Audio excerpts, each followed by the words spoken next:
नीलाचल निवासाय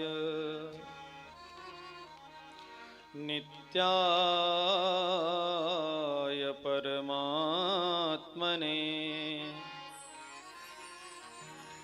सुभद्रा प्राणनाथाय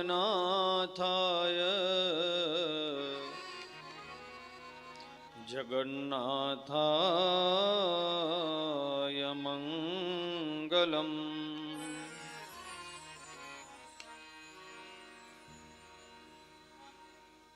लक्ष्मीनाथ समारंभा नाथयामुनमध्यमाम् अस्मदाचार्यपर्यन्ताम् वन्दे गुरु परम्पराम्।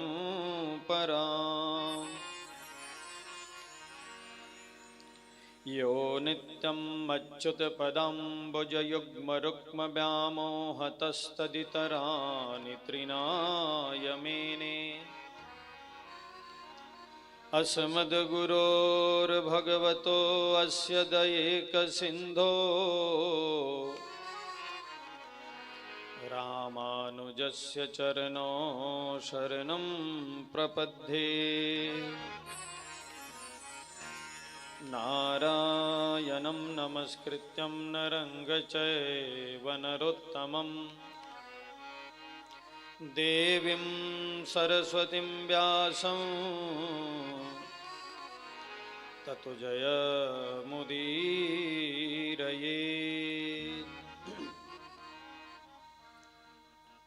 सर्वप्रथम परम आराध्य पतित पावन कारण करुणा वर्णालय परम ब्रह्म प्रातपर अखिलेश्वर भगवान श्री राधा गोविंद जी के श्री चरण कमलों में साष्टांग दंडवत प्रणाम करते हुए उनकी हेतु की कृपा की कामना करता हूं। प्रातः स्मरणीय भगवत संबंध ज्ञान प्रदाता आनंद श्री विभूषित जगतगुरु रामानुजाचार्य परम पूज्य सदगुरुदेव भगवान के श्री चरण कमलों में साष्टांग दंडवत प्रणाम करते हुए उनकी हेतु की कृपा की कामना करता हूं। यहाँ पर उपस्थित सभी वैष्णव जनों के श्री चरण कमलों में साष्टांग दंडवत प्रणाम करते हुए उनकी हेतु की कृपा की कामना करता हूँ।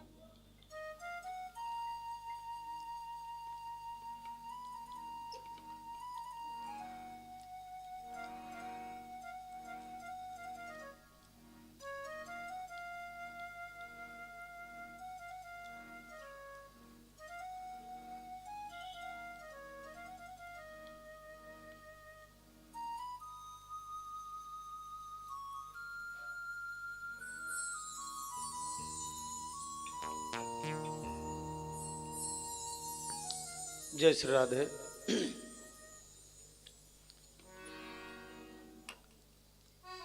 बड़े सौभाग्य की बात है कि श्री रंग रामानुज पीठ, अंतर्राष्ट्रीय श्री रंग रामानुज पीठ आनंद वाटिका वृंदावन में आफ्टर 2 years 2 साल के बाद, बीच में 2 साल कोरोना का रहा, लगभग एक बार पुनः भगवत सेवा करने का सौभाग्य प्राप्त हो रहा है और आप लोगों को भी सौभाग्य प्राप्त हो रहा है। 2 साल के बाद श्रीमद् भागवत भगवान की कथा आरंभ हो रही है इस आश्रम में। आइए कथा में प्रवेश करने से पूर्व 2 मिनट के लिए भगवत नाम का संकीर्तन करें और ठाकुर जी से यह प्रार्थना करें, हे प्रभु मेरे मन को, मेरे वाणी को, मेरे बुद्धि को अपने चरणों में लगाकर रखना। जय जय राधा रमन हरि बोल, प्यारो राधा रमन हरि बोल। जय जय राधा रमन हरि बोल, प्यारो राधा रमन हरि बोल। जय जय राधा रमन हरि बोल, प्यारो राधा रमन हरि बोल। जय जय राधा रमण हरि बोल। प्यारो राधा रमण हरि बोल। हरि बोल हरि बोल हरि बोल हरि बोल हरि बोल हरि बोल हरि बोल हरि बोल हरि बोल हरि बोल हरि बोल हरि बोल हरि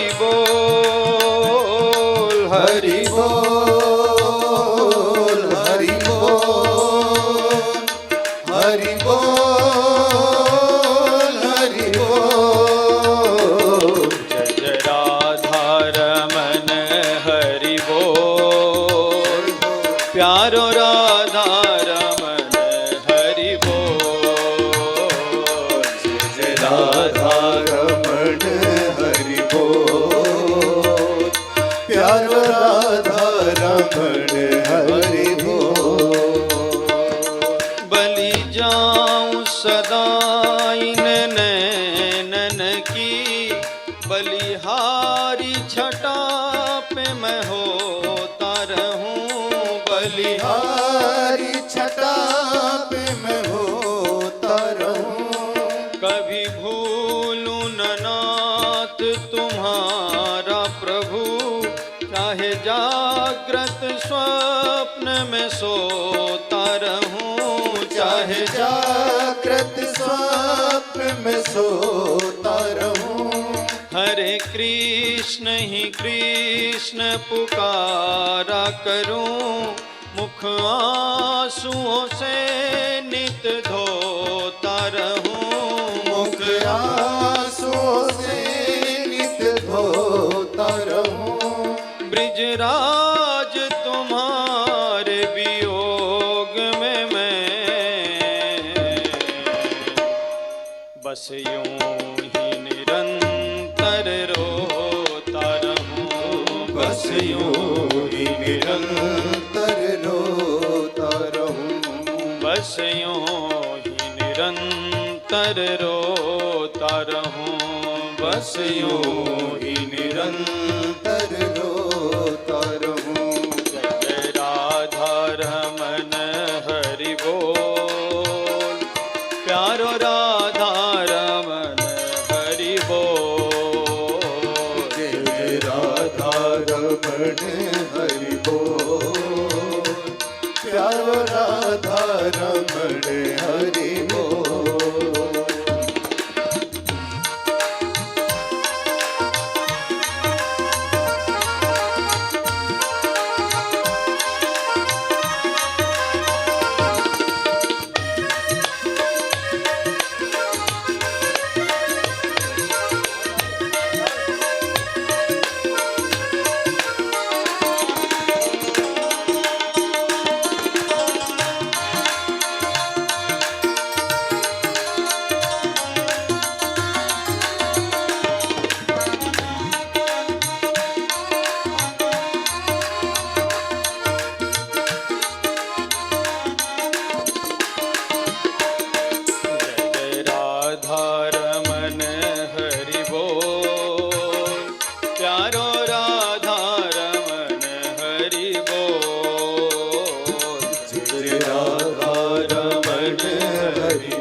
प्यारो राधा रमन हरि बोल, प्यारो राधा रमन हरि बोल।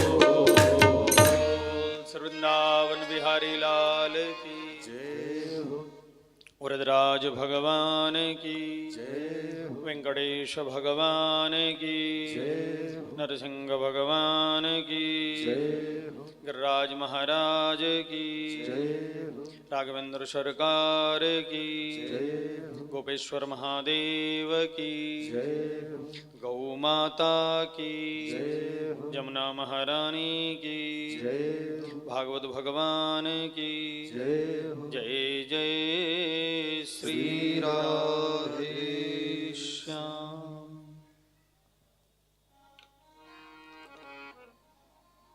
श्रीमद् भागवत कथा का प्रथम दिवस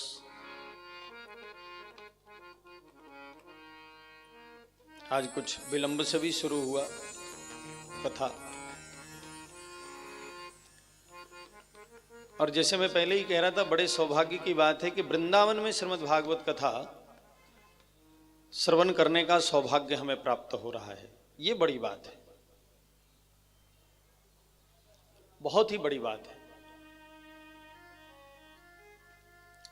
आप किसी साधारण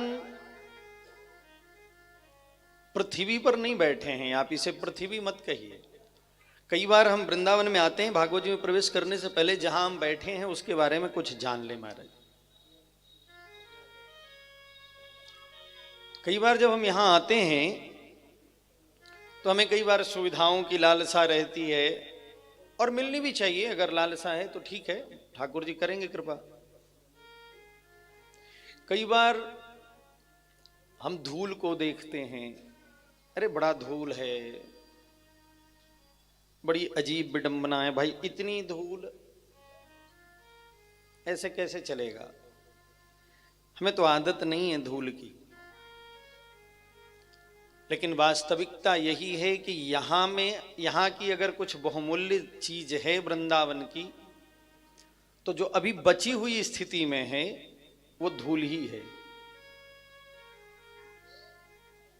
सबसे बहुमूल्य। ये कोई आम धरती मत मानिए। कभी आपने सोचा या हमने सोचा कि वृंदावन नाम ही क्यों पड़ा? क्या धरती है भैया, ये नाम क्यों पड़ रहा है? इसके कई रीजन है, कई प्रमाण आते हैं शास्त्रों में।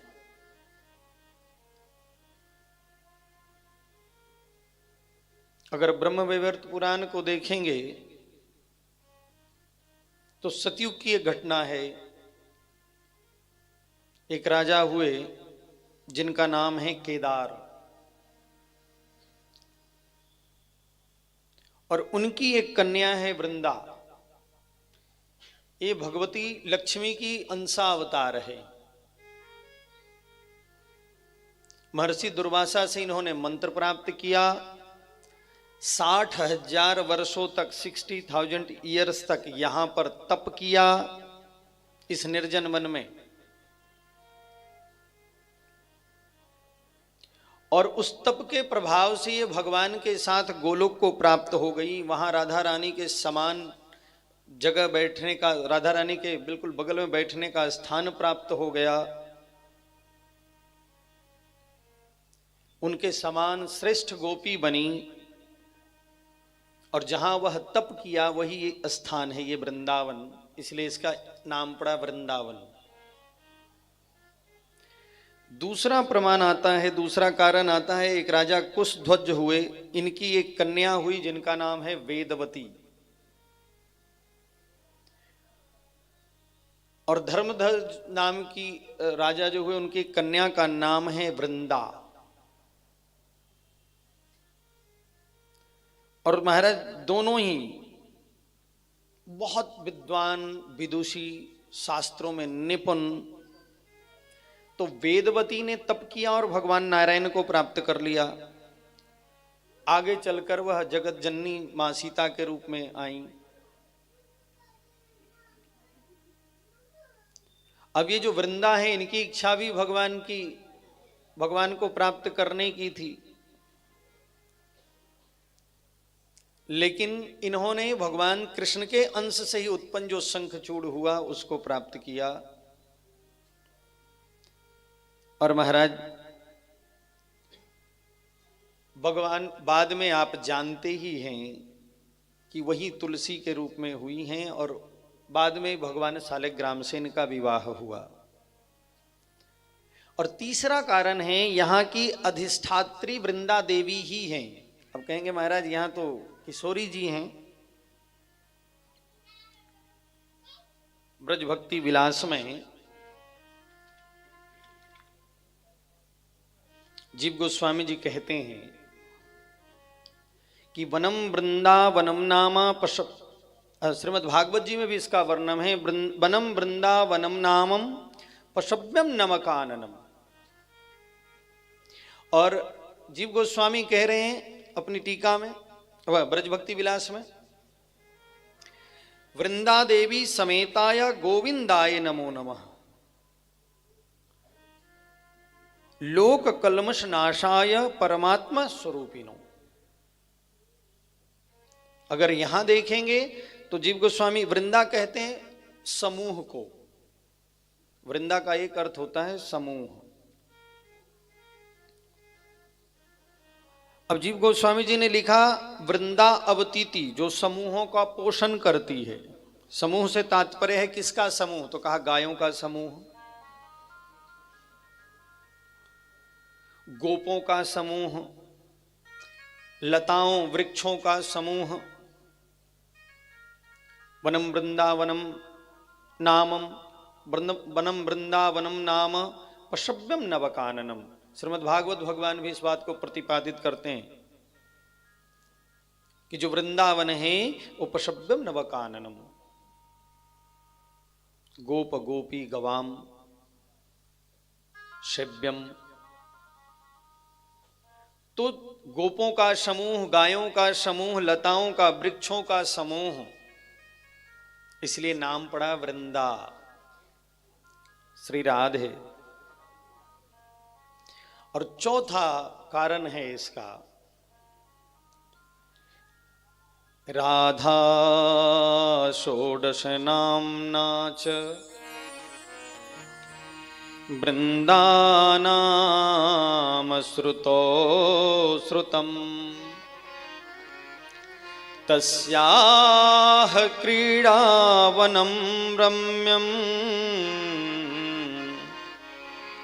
तेन वृंदावनं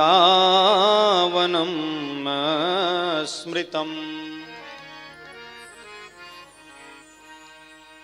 राधा षोडश नामना,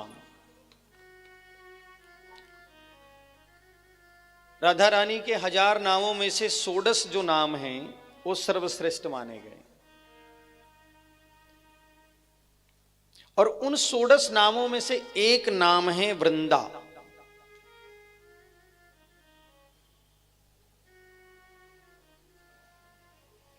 तो जो उस वृंदा नाम की धारिणी श्री राधा का रमणीय क्रीड़ावन है, जहां वो क्रीड़ा करती हैं, इसलिए इसे वृंदावन भी कहा गया। किशोरी जी इस वृंदावन की मालकिन है, तो वृंदा एक नाम राधा रानी का भी है। उनका नाम है वृंदावनी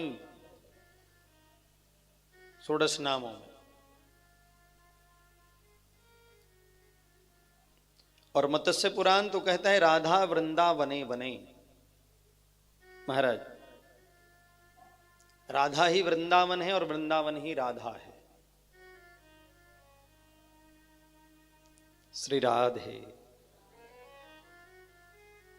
और ये दोनों अभिन्न हैं। भगवान ने तो कहा वृंदावनम परित्यज्य पादमेकं न गच्छति। स्कंद पुराण में नारद जी कह रहे हैं तस्मिन् वृंदावने पुण्यम गोविंदस्य निकेतनम।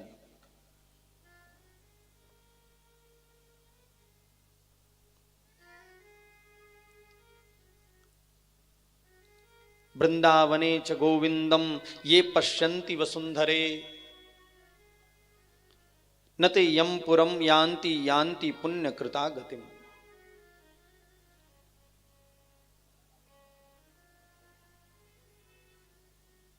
तो आप जिस भूमि पर बैठे हैं हम उसे बहुत साधारण समझ ले रहे हैं।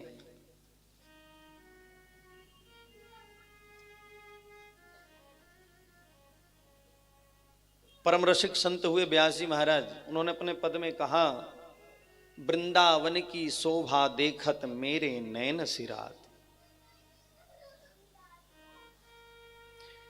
कुंज निकुंज पुंज सुख बरसत हर्षत सबके गात, वृंदावन के शोभा देखत मेरे नैन सिरात। तो ये कोई बहुत साधारण, कोई आम धरती पर आप नहीं बैठे महाराज, आम पृथ्वी पर नहीं बैठे। आप जहां बैठे हैं उसकी अद्भुत महिमा है, विशेष महिमा है, और आप बहुत ही पुण्यात्मा हैं इसलिए बैठ पाए हैं। अगर आप देखेंगे तो आस पड़ोस में लोग आ जाते हैं, यहां नहीं आ पाएंगे। अब तो वृंदावन को बड़ा छोटा सा माना जाता है कि भैया वृंदावन बड़ा छोटा सा है, 15 किलोमीटर का है, लेकिन ऐसा है नहीं।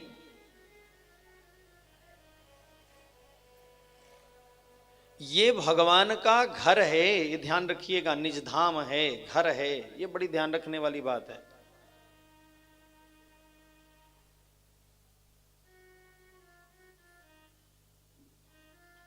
और जिस घर को स्वयं भगवान स्वीकार करके बैठे हैं, जिन ब्रज की धूलों में भगवान के चरण चिन्ह पड़े हुए हैं, जिन धूलों पर, जिन ब्रज की इन गलियों में भगवान डोले हैं महाराज, अगर वहां ये भाव रहे तो बड़ी अजीब स्थिति है। श्री राधे।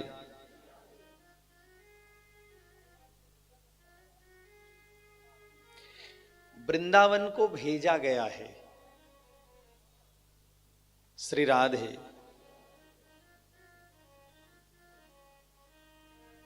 ये कोई ऐसे ही नहीं हुआ।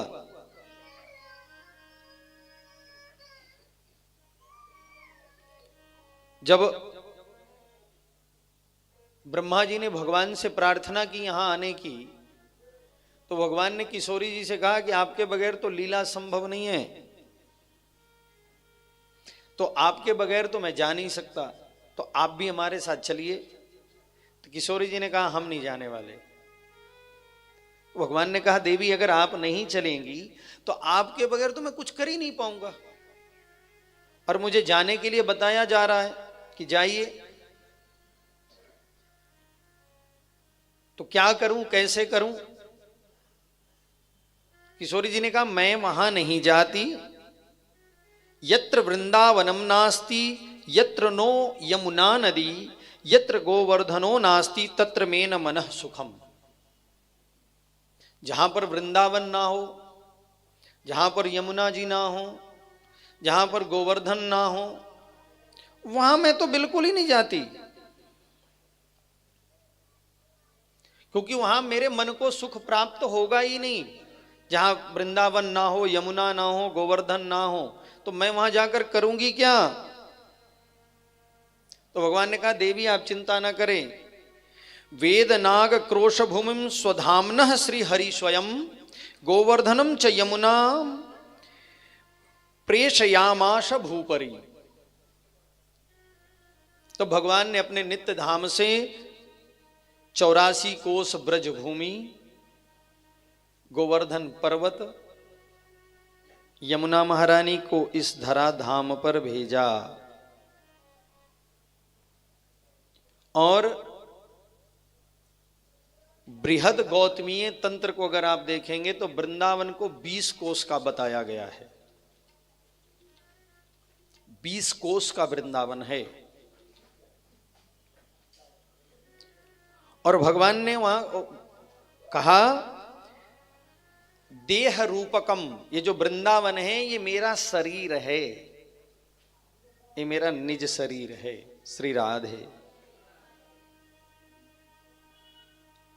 इसलिए यहां अगर आए तो ये बुद्धि न लगाएं कि भैया यहां ये नहीं है, वो नहीं है, ऐसे नहीं है, वैसे नहीं है। क्योंकि जिस जगह पर आप बैठे हैं वो कोई साधारण जगह नहीं है और साधारण चीज भी नहीं है। भाग्यशाली हैं आप कि आपको ये मौका मिला, नहीं तो मौका ही नहीं मिलता। और वृंदावन में भगवान के घर में बैठकर, निज गृह में बैठकर, किशोरी जी के निज गृह में बैठकर, जिनकी मालकिन स्वयं किशोरी जी हों, वृंदावन गोवर्धन यमुना के बगैर किशोरी जी इधर उधर जाती ही नहीं है, उस जगह पर बैठकर आप कथा श्रवण कर रहे हैं, वो भी भागवत भगवान का, तो ये बहुत बड़ी बात है। तो इस जो शुभ अवसर आपको प्राप्त हुआ उसका लाभ उठाएं। कई बार आप कह सकते हैं कि महाराज जी हो सकता है कवर अप कर रहे हैं, कुछ कमियां हैं, जो सुविधाएं नहीं मिल सकती, उसको कवर अप करने के लिए ये सारी बातें कर रहे हैं महाराज।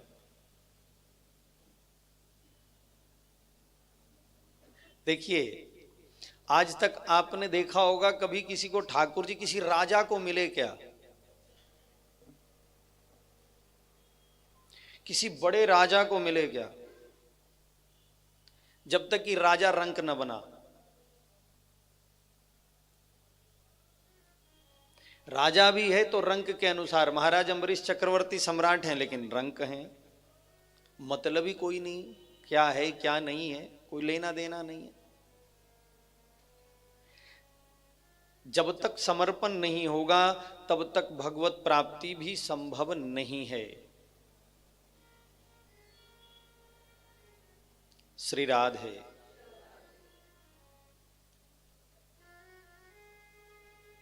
जय श्री राधे। तो आप जिस भूमि पर बैठे हैं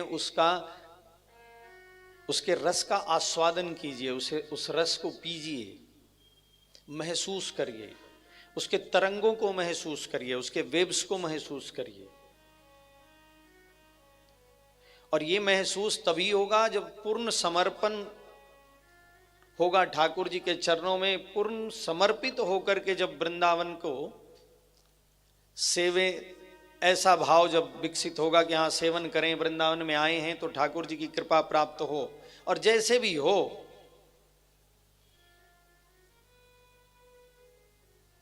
जिस हाल में है उसी में प्रसन्न है। श्री राधे। किंतु परंतु कछु ना हो।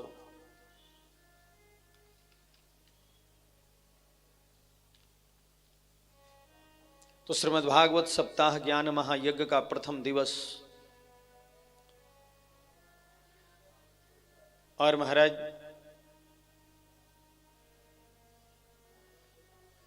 यही क्या, लगभग मैं तो लगातार 2 साल से कथा ही नहीं है। 2020 में हुआ था पूर्णाहुति, 1 जनवरी को, यही समय था। उसके बाद तो कथाएं मैंने की ही नहीं, हुआ ही नहीं, ड्यू टू सम पैंडेमिक और जो भी रहा रीजन। तो सौभाग्य से भगवान ने पुनः एक बार मौका प्रदान किया है कि सेवा करने का। कथा सुनना भी सेवा है, कथा करना भी सेवा है। और अगर सेवा भाव से सुनेंगे, सेवा भाव से करेंगे तो फल भी पूर्ण प्राप्त होगा, इसमें भी कोई दो राय नहीं है। लेकिन अगर कथा सुनने के लिए करेंगे तो फिर कछु ना होने वाला है कि चलो सुन लेते हैं, अच्छे भजन गाते हैं, अच्छा भजन गा लेते हैं, थोड़ा सा बढ़िया हो जाता है तो चलो सुन लेते हैं जी। जब तक समर्पण नहीं होगा, जब तक प्रपन्न बनकर नहीं बैठेंगे, तब तक भगवत प्राप्ति संभव नहीं है, कथा का पुण्य भी संभव नहीं है। और ये भी ध्यान रखिए, ठीक है आजकल जमाना है युग का, भाई लाइव आ रहा है, यूट्यूब है, इलेक्ट्रॉनिक्स मीडिया है, डिजिटल मीडिया है,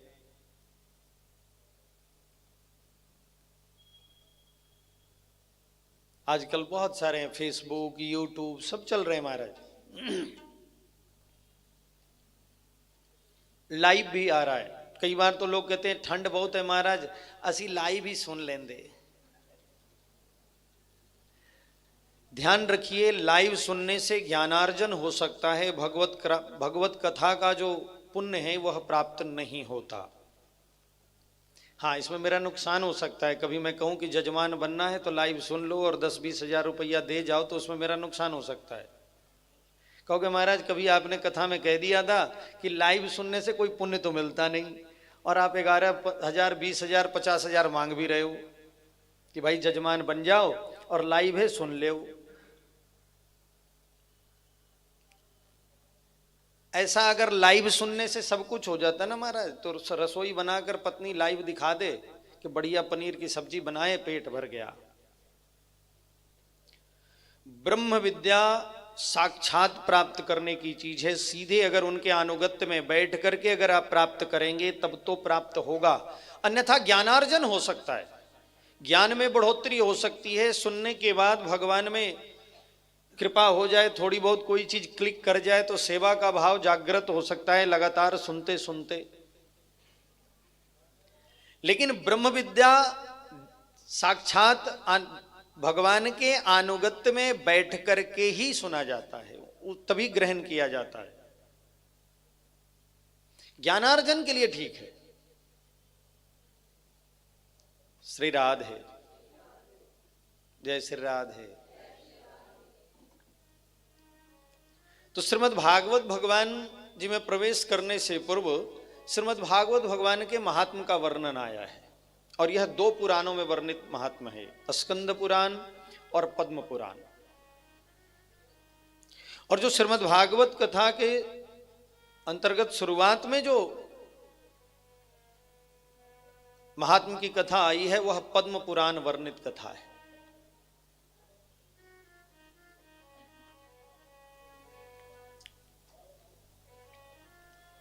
और क्योंकि जब भी हम किसी चीज को खरीदने भी जाते हैं आम भाषा में, तो उसके गुण धर्म को जरूर जानने की कोशिश करते हैं, महाराज इसका क्या ठीक है नहीं है, इसका क्या खूबी है, क्या गुण है, कौन कौन से फंक्शन है, क्वालिटी क्या है, दिस एंड दैट, सब कुछ जानने की हम कोशिश करते हैं। हर एक चीज हमें जानने की इच्छा होती है। तो ऐसे ही श्रीमद् भागवत भगवान की कथा में से पूर्व भगवान वेद व्यास जी महाराज ने श्रीमद् भागवत भगवान के महिमा का वर्णन किया है। और ये ध्यान रखिए कि श्रीमद् भागवत भगवान के महिमा का वर्णन श्रीमद् भागवत भगवान को लिखित रूप में प्राकट्य करने से पूर्व कर रहे हैं, और एक जगह नहीं कर रहे महाराज, 2-2 ग्रंथों में वर्णन कर रहे हैं, 2-2 पुराणों में वर्णन कर रहे हैं। और तब कर रहे हैं जब अभी वो प्रकट रूप में लिखित रूप में आए भी नहीं है, तब कर रहे हैं। आए भी नहीं है, उसके पहले उनके गुण का वर्णन किया जा रहा है। और श्रीमद् भागवत महात्म के प्रथम श्लोक में ही बड़ा सुंदर मंगलाचरण करते हुए भगवान वेद व्यास जी महाराज कहते हैं, सच्चिदानंद रूपाय विश्वोत्पत्त्यादि हेतवे तापत्रे विनाशाय श्री कृष्णाय वयं नुमः। सच्चिदानंद रूपाय विश्वोत्पत्त्यादि हेतवे तापत्रय विनाशाय श्री कृष्णाय वयं नुमः।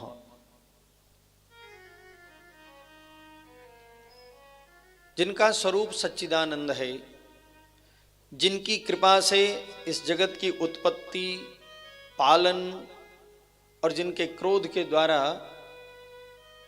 इस जगत का संहार होता है, ऐसे और जिनकी कृपा से जीव के त्रय तापों का विनाश होता है, ऐसे भगवान श्री कृष्ण को श्री कृष्णाय वयम नुमः से भगवान श्री कृष्ण को हम नमस्कार करते हैं। श्री राधे। देखिए, हम कई बार बहुत भटकते हैं, इधर उधर ऐसे वैसे हाथ पैर मारते रहते हैं, ये हो जाए वो हो जाए, ऐसे हो जाए वैसे हो जाए। लेकिन महाराज, संभव तभी है जब भगवत कृपा हो जाए। भगवत कृपा नहीं होगी तो कुछ भी नहीं मिलने वाला। जब तक ठाकुर जी कृपा नहीं करेंगे, गौ माता कृपा नहीं करेंगी, मिलने जुलने वाला कुछ भी नहीं है, 1 रुपए का भी नहीं है। हाथ पैर मार लीजिए, और अगर मिल भी गया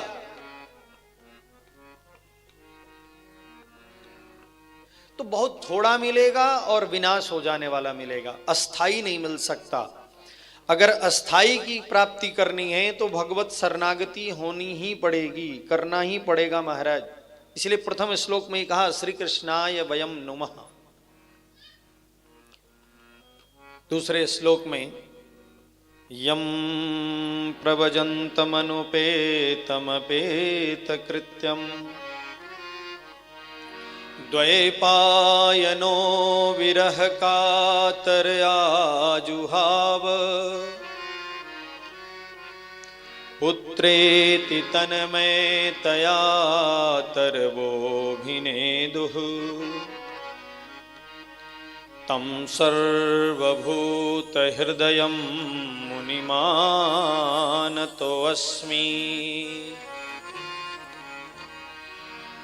ऐसे श्री सुखदेव जी महाराज, जिन्होंने अपने यज्ञोपवित संस्कार से पूर्व ही, लौकिक संस्कार से पूर्व ही घर का त्याग कर दिया और सन्यास के लिए चले गए, और जिनको जाते हुए देखकर भगवान वेदव्यास जो उनके पिता हैं, वो हा पुत्र कहकर पीछे दौड़े, उसके बावजूद भी सुखदेव जी ने पलटकर नहीं देखा और उनके जगह पर वृक्षों ने उत्तर दिया।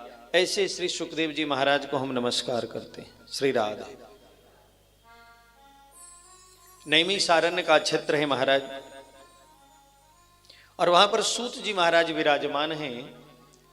तो सूत जी के पास आकर के 88,000 सौनकादि ऋषियों ने, जो जिनमें सौनक जी बड़े हैं इसलिए कहा गया सौनकादि ऋषि, सौनक और बाकी लोग, उन्होंने आकर सूत जी महाराज को प्रणाम किया सर्वप्रथम, और उनसे कुछ प्रश्न किए। श्री राधे। कहा, गुरुदेव कोई ऐसी कथा सुनाएं जो मम कर्ण रसायनम, सूताख्याहि कथासारम मम कर्ण रसायनम, जो मेरे कानों के लिए रसायन का काम करें, कोई ऐसी कथा सुना दो। रसायन उसे कहते हैं जो किसी भी स्थिति और परिस्थिति में आपको नुकसान न पहुंचाए। आंवला पृथ्वी का सर्वश्रेष्ठ रसायन है। गौघृत, गौ दुग्ध, मैं गाय की बात कर रहा हूं। जब मैं गौघृत की बात करता हूं तो मैं गाय की बात करता हूं, न तो मैं भैंस की बात करता हूं और ना ही मैं काऊ की बात करता हूं। तो ये बड़ा आप ध्यान दे दीजिएगा, हम काऊ की चर्चा नहीं करते जब भी हम घी की बात करते हैं। और ये कभी गलती से कंपेयर भी मत कर दीजिएगा कि गाय और काऊ बराबर है। मैं इस पर आज चर्चा नहीं कर रहा, फिर करेंगे बीच में कभी प्रसंग बस। लेकिन जब गौघृत की बात हो रही है तो गौघृत की बात हो रही है, बटर ऑयल की बात मैं नहीं कर रहा। काऊ का होता है बटर ऑयल, तो जो बटर ऑयल आप लोग खाते हैं उसे गाय के घी के साथ तुलना मत कर दीजिएगा गलती से भी। जय श्री राधे। और काऊ का गाय से भी तुलना मत कर दीजिएगा। ठीक है महाराज, काऊ के ही तो खाते हैं हम लोग।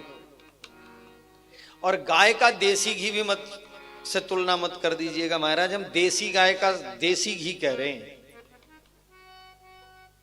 गाय भी देसी हो यानी भारतीय नस्ल की गाय हो, और उसका घी भी भारतीय नस्ल की पद्धति से ही, भारतीय वैदिक पद्धति से ही निकाला गया हो।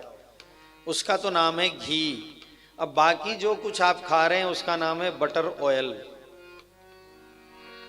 हाँ, मक्खन का बटर, मक्खन भी नहीं, बटर का तेल। अब बटर को हिंदी में अब क्या कहेंगे, मुझे तो समझ में नहीं आता, हिंदी में इसके लिए कोई वर्ड है नहीं, क्योंकि हिंदी में तो जो मक्खन होगा तो फिर मक्खन के तरीके से ही निकाला जाएगा तो मक्खन होगा। अब जो मक्खन के तरीके से न निकाला जाए वो मक्खन नहीं हो सकता, वो तो बटर ही हो सकता है। हमारे यहां तो महाराज ठंड के मौसम में भी मक्खन मक्खन के तरह ही रहता है, और आजकल जो आप लोग खाते हैं वो तो चक्कू से काट काट के खाते हैं। अब बताओ, मक्खन खाने के लिए भी चक्कू लगाना पड़े, कुछ दिन में तलवार न लगाना पड़ जाए लग रहा है, तो फिर क्या होगा वो तो ठाकुर जी जाने। वो खाकर भी हमारी बुद्धि कैसी होगी वो तो गौ माता की ही जाने। तो रसायन का जो मैं बात कर रहा था, रसायन का अर्थ है रसायन जो आपके शरीर को नुकसान न पहुंचाए। और सर्वश्रेष्ठ रसायन में से एक रसायन है आंवला। आप कैसे भी खा लीजिए, कैसे भी खा लीजिए, कैसे भी खा लीजिए महाराज, कभी भी खा लीजिए, वो आपको फायदा ही करने वाले हैं। श्री राधे। तो यहां सौनकादि ऋषियों ने कहा कोई ऐसी कथा सुनाएं जो मम कर्ण रसायनम, जो मेरे कानों के लिए रसायन का काम करे। मैं ऐसी कोई दवा नहीं चाहता जिसका साइड इफेक्ट बहुत ज्यादा हो, मैं तो उस दवा को चाहता हूं जिसका कोई साइड इफेक्ट ही ना हो, जिसमें कोई किंतु परंतु न निकाले। और आप तो सब कुछ जानते हैं महाराज, इसलिए मुझे उस कथा को सुनाइए। सूता खाई कथा सारम। और जब अनुकूल देखा तो कुछ प्रश्न कर दिए, और पहला प्रश्न किया कि जीवन में भक्ति, ज्ञान और वैराग्य की प्राप्ति कैसे होती है।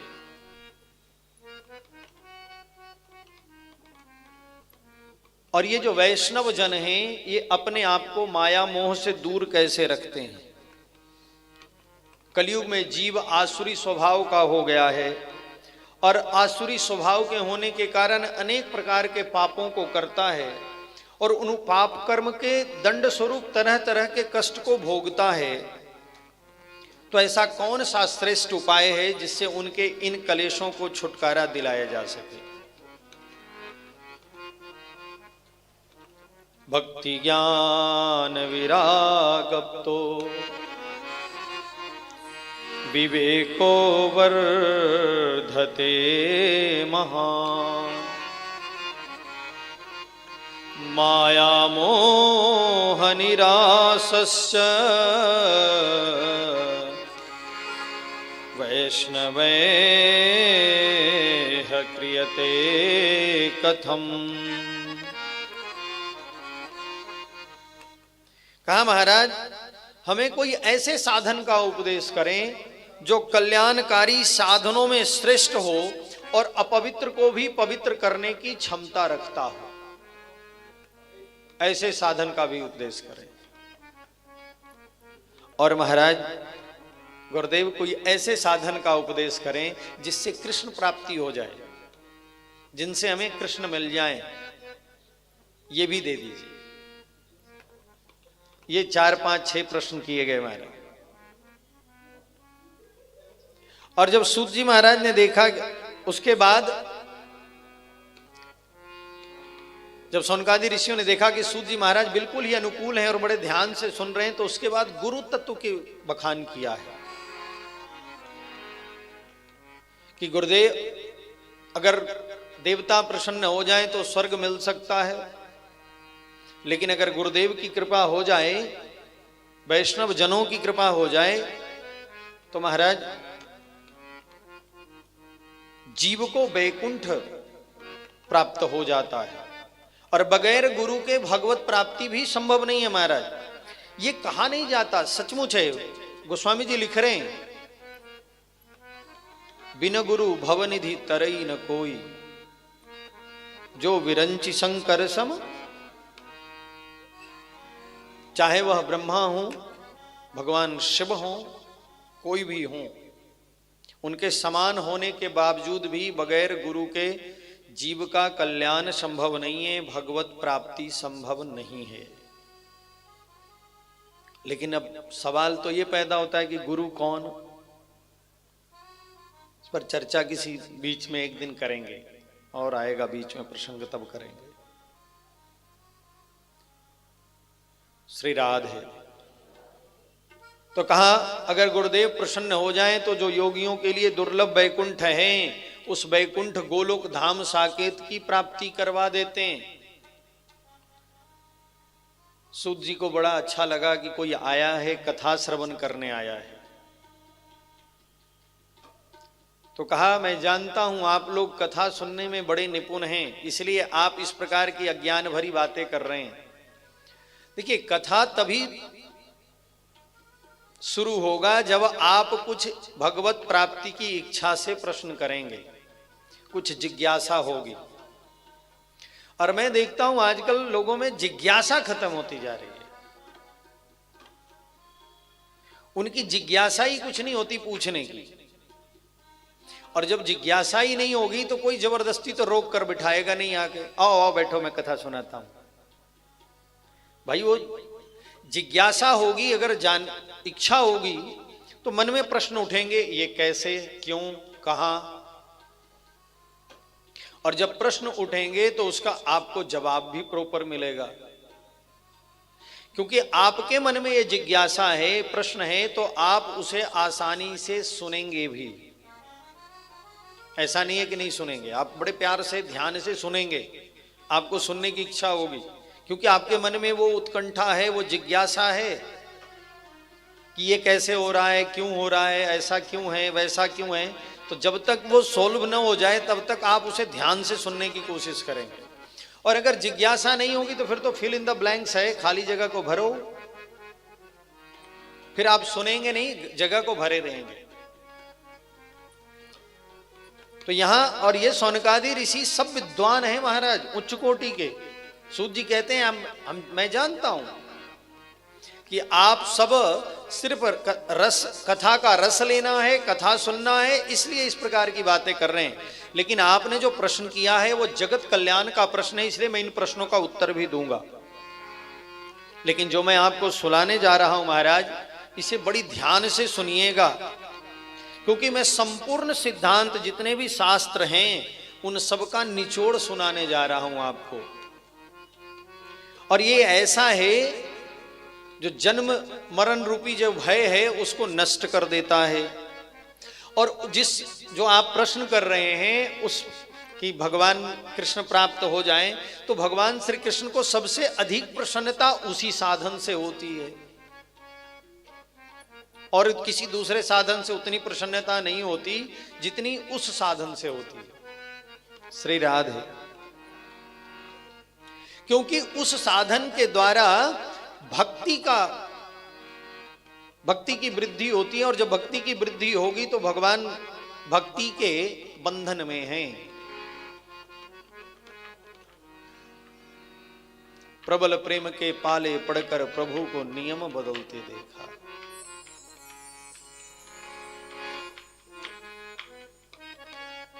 जीवन में भक्ति का आगमन हो गया तो भगवान का आगमन स्वतः हो जाता है, उसके लिए कुछ विशेष प्रयत्न करने की आवश्यकता भी नहीं पड़ती महाराज।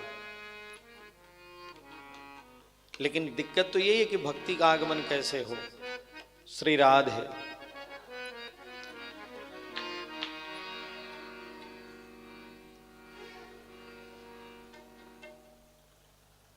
तो जो मैं सुनाने जा रहा हूं वो बहुत बहुमूल्य है। और ये जो कलयुग जीव है, इसमें जीव का जो सबसे बड़ा भय है वो काल का ग्रास बनने का ही है। और उसी भय को विनष्ट करने के लिए श्री सुखदेव जी ने श्रीमद् भागवत शास्त्र का उपदेश किया है। और मानव जीवन के शुद्धि के लिए, भगवत प्राप्ति के लिए इससे बढ़कर दूसरा कोई साधन भी नहीं है। कोई साधन नहीं है महाराज, इससे बढ़कर कोई दूसरा साधन नहीं है। इसलिए बड़ी ध्यान से सुनना। लेकिन ये जो साधन इतना बहुमूल्य है, ये तब मिलता है जब कई जन्मों के पुण्य का उदय होता है, तब जाकर कहीं ये कथा श्रवण करने का सौभाग्य मिलता है। श्री राधे। जो तू मिटाना चाहे जीवन की तृष्णा, सुबह शाम बोल बंदे कृष्ण कृष्ण कृष्णा। सुबह शाम बोल बंदे कृष्ण कृष्ण कृष्णा। जो तू मिटाना चाहे जीवन की तृष्णा, जो तू मिटाना चाहे जीवन की तृष्णा, सुबह शाम बोल बंदे कृष्ण कृष्ण कृष्णा। सुबह शाम बोल बंदे कृष्ण कृष्ण कृष्णा।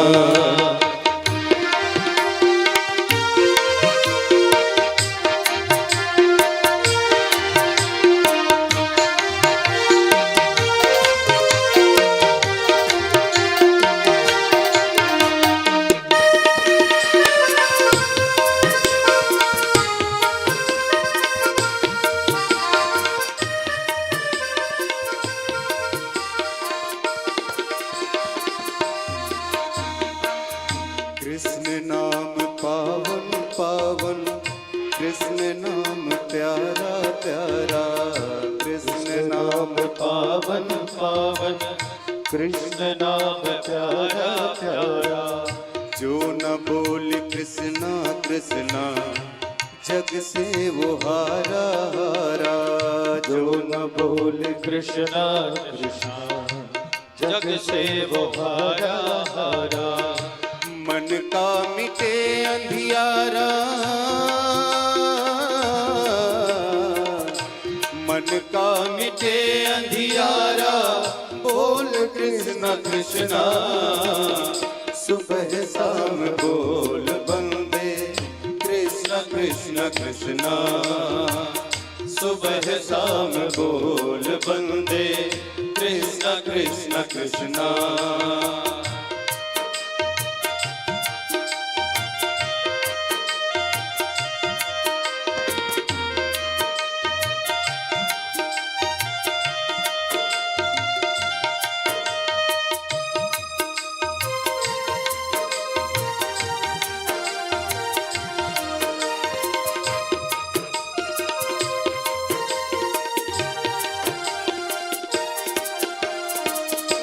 जिसको मिली ना पीड़ा, सुख का मरम क्या जाने। जिसको मिली ना पीड़ा, सुख का मरम क्या जाने। जो न बोल कृष्णा कृष्णा, निज का भरम क्या जाने। जो न बोल कृष्णा कृष्णा, निज का भरम क्या जाने। चाहे अगर उजियारा, चाहे अगर उजियारा, बोल कृष्ण कृष्णा। सुबह शाम बोल बंदे कृष्ण कृष्ण कृष्णा। सुबह शाम बोल बंदे कृष्ण कृष्ण कृष्णा। जो तू मिटाना चाहे जीवन की तृष्णा, जो तू मिटाना चाहे जीवन की तृष्णा।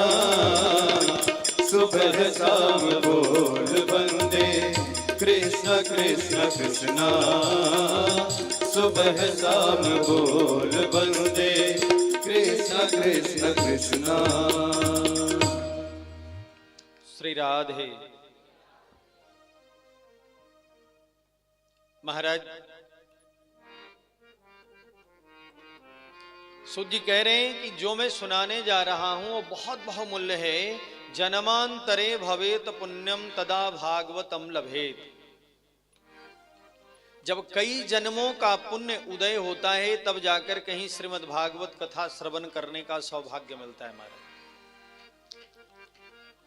बहुत सारे जन्मों का पुण्य, जन्मांतरे बहुवचन शब्द का इस्तेमाल है, एक नहीं कई जन्मों के पुण्य का जब उदय हो तब जाकर कहीं श्रीमद् भागवत भगवान की कथा श्रवण करने का सौभाग्य मिलता। अब इसका उदाहरण देखना है तो देख लीजिए, अपने पे ही देख लीजिए महाराज, कहीं बाहर जाने की जरूरत ना है। हम लोग रामेश्वरम जा रहे थे पिछले साल, सब कुछ फाइनल हो गया, टिकट भी बन गया, सब कुछ हो गया, न जा सके, न कथा सुन सके वहां जाकर, न जा सके न कथा सुन सके। जबकि बद्रीनाथ जब हम जा रहे थे इतनी बड़ी परेशानी क्रिएट हुई, उसके बावजूद भी कथा भी सुन ली और कथा कर भी आए, सेवा भी कराए।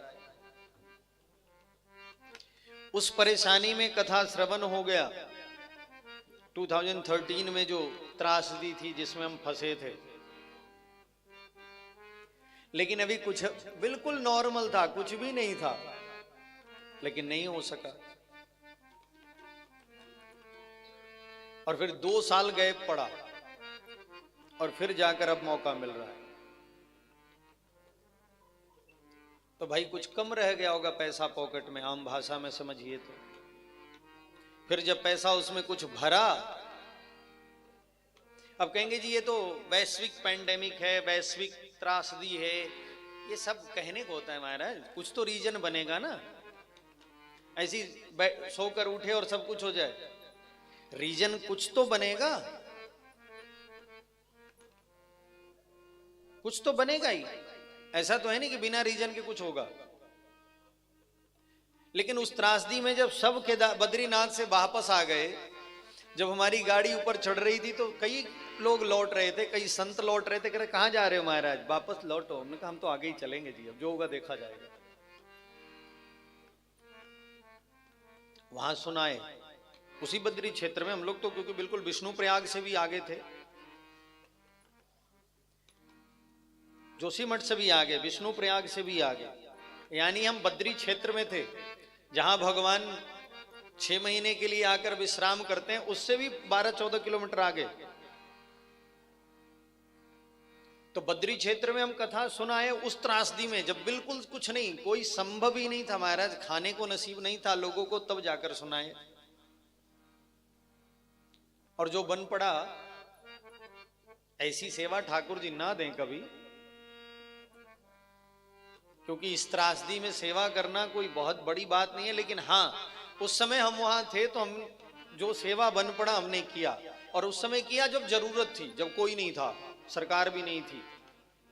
विजय बहुगुणा की 21 तारीख को तो पार्ले जी बिस्कुट बांट रहा था 2 रुपए वाला। 21 तारीख से पहले तो कोई था ही नहीं, और 23 को हम लौट आए।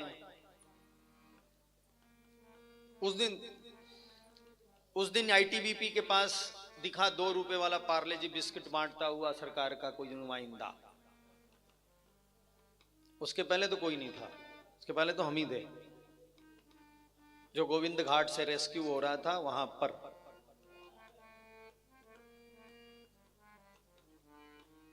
लेकिन कुछ भी नहीं था, बिल्कुल सब कुछ अच्छा था, टिकट विकट सब बन गए थे, सब काम हो गया था, और हम नहीं जा सके। तो ये है जन्मांतरे भवेत पुण्यम तदा भागवतम लभेत। जब कई जन्मों के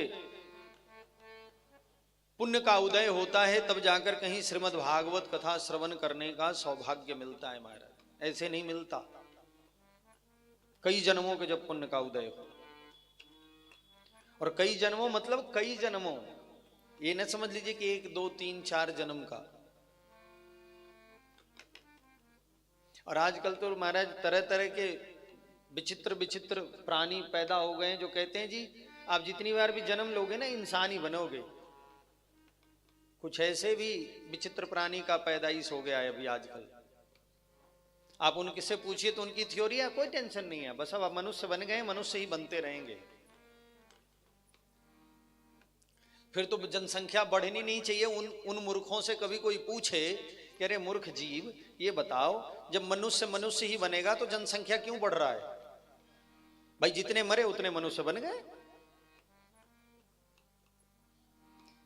भाई थ्योरी तो यही कह रहा है ना। अभी अभी आजकल के जो खरपतवार की तरह उगे हुए कुछ थ्योरी देने वाले लोग हैं, कोई मेडिटेशन करा रहा है, कोई राजयोग करा रहा है, मूर्खानंद सपाट लोग, उनकी थ्योरी कहती है आप इंसान बनेंगे तो इंसान ही बनेंगे, बस आपको बस इंसान ही बनना है, दोबारा और कुछ नहीं बनने वाले। उनसे कोई एक प्रश्न सिंपल सा पूछ दे कि जो करने जाते हैं, जो उनके पास जाते हैं, कि एक चीज बताओ जी, ठीक है इंसान मरा तो इंसान बना, तो फिर इंसान की जनसंख्या तो बढ़नी नहीं चाहिए, क्योंकि जानवर तो इंसान बनेगा नहीं। अगर इंसान का इंसान बनने की फिलॉसफी है तो जानवर की भी जानवर बनने की फिलॉसफी होगी, वो कैसे ट्रांसफॉर्म हो जाएगा? वो तो बदल नहीं सकता ना। तो ये जो परेशानी है, इनसे थोड़ा बच के रहिए महाराज। श्री राधे। तो यहां कई जन्मों के जब पुण्य का उदय होता है, तब जाकर श्रीमद् भागवत कथा श्रवण करने का संपूर्ण रूप से सौभाग्य मिलता है। इसलिए सूत जी ने कहा बड़ी ध्यान से सुनना। श्री राधे।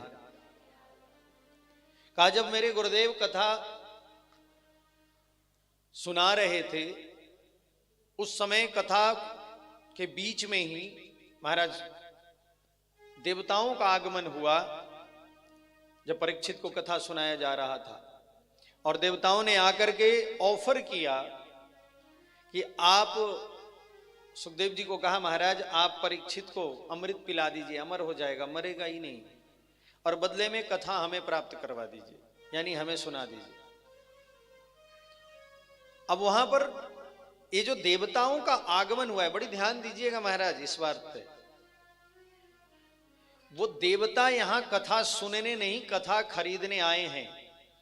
और कथा खरीदना अपराध है और कथा बेचना भी अपराध है। ये दोनों ही नरकगामी होते हैं, ऐसा श्रीमद् भागवत भगवान कहते हैं। कथा बेचने वाले भी नरकगामी हैं और कथा खरीदने वाले भी नरकगामी हैं। अब उसको घुमा फिरा कर कैसे भी कह लीजिए क्या जाता है महाराज जी तो कुछ नहीं लेते हैं, ट्रस्ट को दान कर दियो, वो बात बराबर ही है। गई भैंस पानी में ही, चाहे पानी में कूद के जाए या उसको थोड़ा घी भी लगा के भेज दो, क्या फर्क पड़ता है? हाँ सींग उंग में घी लगा दो, थोड़े शरीर पर भैंस को तेल लगा दो, जाएगी पानी में ही। उसको कीचड़ दिखा नहीं कि वो उसमें घुसी नहीं। तो कथा बेचना भी अपराध है और कथा खरीदना भी अपराध है, ये दोनों ही अपराध है। और यहां देवता यही करने आए हैं। कथा तो वहां हो ही रही थी, वहां पर किसी को बैठने की मनाही थी क्या? कोई रिस्ट्रिक्शन कहीं पर लिखा है कि कोई रिस्ट्रिक्शन लगाया गया था कि कोई कथा सुनने नहीं आ सकता? कौन कौन आ सकते हैं, कौन कौन नहीं आ सकते हैं, ऐसा तो कुछ है नहीं। कथा हो रही है, आप आकर बैठिए और कथा श्रवण करिए। लेकिन देवता वहां कथा आप इनडायरेक्टली देखेंगे तो खरीदने आए हैं। किसके बदले खरीदने आए हैं? तो अमृत के बदले, उस अमृत के बदले खरीदने आए हैं महाराज। उस अमृत को आज देने आए हैं जिस अमृत के लिए भगवान को एक नहीं 3 अवतार लेने पड़े, नॉन स्टॉप, लगातार। कच्छपा अवतार, फिर धन्वंतरी अवतार, फिर मोहिनी अवतार,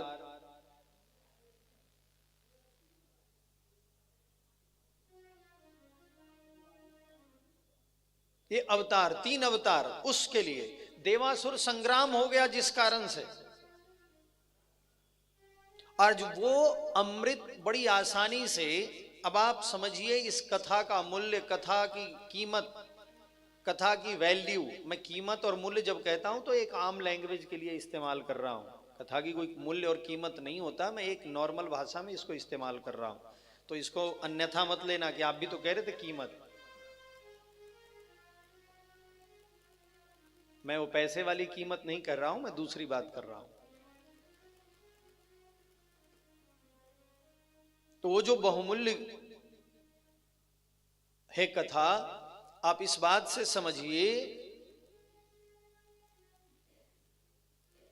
कि जिस अमृत के लिए देवासुर संग्राम हो गया, जिस अमृत के लिए भगवान को 3 अवतार लेने पड़े, एक के बाद एक, एक के बाद एक, एक के बाद बहुत जल्दी, क्विक क्विक, आज वह अमृत बड़ी आसानी से यहां पर आए हैं और आकर देवता कह रहे महाराज आप इनको पिला दीजिए, ये अमर हो जाएंगे और बदले में आप हमें कथा दे दीजिए। जिस अमृत को पीने के कारण प्रहलाद जी का भांजा राहु की गर्दन काट दी गई, आज वही देवता बिल्कुल बड़ी आसानी से कह रहे इनको पिला दीजिए, जितना चाहिए घड़ा भर के लाए हैं, दे दीजिए इनको। लेकिन यहां पर सुखदेव जी ने उन्हें मना कर दिया, कहा को कथा को सुधा लोक, कहा कहां हमारी कथा और कहां तुम्हारा ये तुच्छ। कहा जिस प्रकार कांच की कोई भी सामान, कांच का कोई भी सामान कितना भी चमकीला क्यों ना हो, वो हीरे या मणि के बराबरी नहीं कर सकता, उसी प्रकार तुम्हारा, यानी वहां पर अमृत की तुलना सुखदेव जी महाराज कांच से कर रहे हैं और भगवान की कथा, श्रीमद् भागवत कथा की तुलना महाराज वहां पर मणि से कर रहे हैं। कहा जिस प्रकार मणि और कांच की तुलना नहीं हो सकती, उसी प्रकार ये तुच्छ तुम्हारा अमृत हमारी इस कथा के। बोले ना ना मैं नहीं देता, जाओ यहां से। देवताओं को बड़ा हर्ट हुआ महाराज, क्योंकि राजसिक प्रवृत्ति के लोग हैं तो अहंकार कई बार आ जाता है। ब्रह्मा जी के पास पहुंचे और जाकर पूछा, कहा पितामह मैं वहां गया था और ऐसी ऐसी बात है, वहां कथा हो रही थी, हमने अमृत भी ऑफर किया, अमृत ऑफर करने के बावजूद भी कथा उन्होंने नहीं दी, आखिर उस कथा में ऐसा क्या है? ब्रह्मा जी ने कहा अभी पता कर लेते हैं, तौल लेते हैं भाई। एक तरफ तो तराजू के एक पड़ले पर भागवत भगवान को विराजमान करवाया और दूसरे पड़े पर पूरे संसार के समस्त जितने भी प्रकार के पुण्य कर्म हैं उन सबको लाके रख दिया और सब मिलकर भी श्रीमद् भागवत भगवान के पलड़े को महाराज हिला भी नहीं सके, उठाने की तो बात ही आप छोड़ दीजिए। श्री राधे। और जब ये दृश्य देखा देवताओं ने तो महाराज तुरंत ये घोषणा हो गई कि स्वयं भगवान के ही स्वरूप हैं और पठना श्रवणात सद्यो वैकुंठ फलदायकम और सप्ताहेन श्रुतम चैतत सर्वथा मुक्तिदायकम। सप्ताह विधि से जो भी इस कथा को श्रवण करेगा उसकी मुक्ति निश्चित है।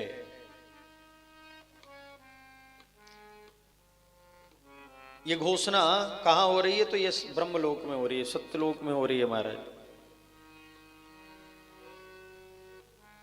यहां सूत जी कहते हैं महाराज ऐसे तो कथा कभी समाप्त होती ही नहीं, लेकिन 7 दिवसीय कथा का विश्राम अवश्य होता है और ये 7 सप्तदिवसीय जो कथा है, सप्ताह की जो विधि है, वो सर्वप्रथम नारद जी को भगवान सनकादि ने प्रदान किया।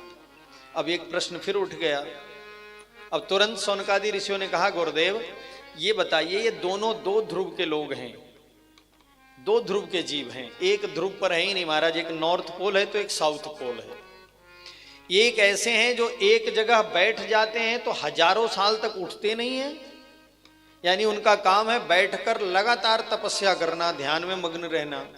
कभी कभार उठे, रेयर में तो अलग बात है। और जो दूसरे हैं कि एक जगह कहीं टिकते ही नहीं है। लेकिन अब आप कह रहे हैं कि दोनों की मुलाकात हो गई, तो क्यों हुई, कैसे हुई, कहां हुई, किस कारण से यह कथा सप्ताह विधि की कही गई? श्री राधे। सूत जी ने कहा महाराज, नारद जी महाराज जब बद्रिका आश्रम में थे तो वहां पर सनकादि ऋषियों का आगमन हुआ और वहां पर दोनों की मुलाकात हुई है। और उस समय बद्रिका आश्रम में नारद जी जब हैं वहां पर तो बड़ी चिंतित हैं, बड़े व्याकुल हैं, व्यग्र हैं। तो उनकी व्यग्रता को देखकर महर्षि सनकादि ने पूछा, क्या बात है महाराज, आज आपके मुखमंडल पर इतनी व्यग्रता क्यों है, व्याकुलता क्यों है, इतना चेहरा अशांत क्यों है, क्या कारण है? आप तो सदैव प्रसन्नचित्त रहते हैं, दिन रात भगवान का संकीर्तन करते हैं, आपकी नजर तो भगवान से हटती ही नहीं, आपका मन कभी इधर से उधर भगवान से कभी बिछोड़ता ही नहीं। लेकिन आज आप इतने व्याकुल हैं, इतने व्यग्र हैं। और व्यग्र कौन है? जो दिन रात भगवान की सेवा में लगा है, जो दिन रात ठाकुर जी की ही सेवा में लगा है।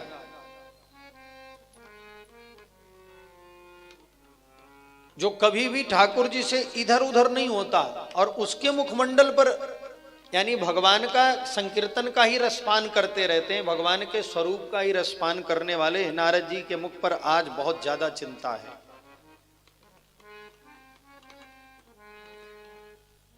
तो बड़ा आश्चर्य हुआ सनकादि को देख करके और पूछा, आप इतने क्यों चिंतित हैं, क्या बात हो गई? श्री राधे, इतनी चिंता का कुछ तो कारण होगा महाराज, और चिंता भी उनके मुखमंडल पर है जो दिन रात भगवान के स्वरूप का रसपान करते हैं, जिनका एक ही रट है महाराज, सुघर सांवले पर लुभाए हुए हैं, सुघर सांवले पर लुभाए हुए हैं, सुघर सांवले पर लुभाए हुए हैं, सुघर सांवले पर लुभाए हुए हैं, सर्वस्व अपना लुटाए हुए हैं, कि सर्वस्व अपना लुटाए हुए हैं, सुघर सांवले पर लुभाए हुए हैं, सुघर सांवले पर लुभाए हुए हैं, कि सर्वस्व अपना लुटाए हुए हैं, सर्वस्व अपना लुटाए श्री राधे।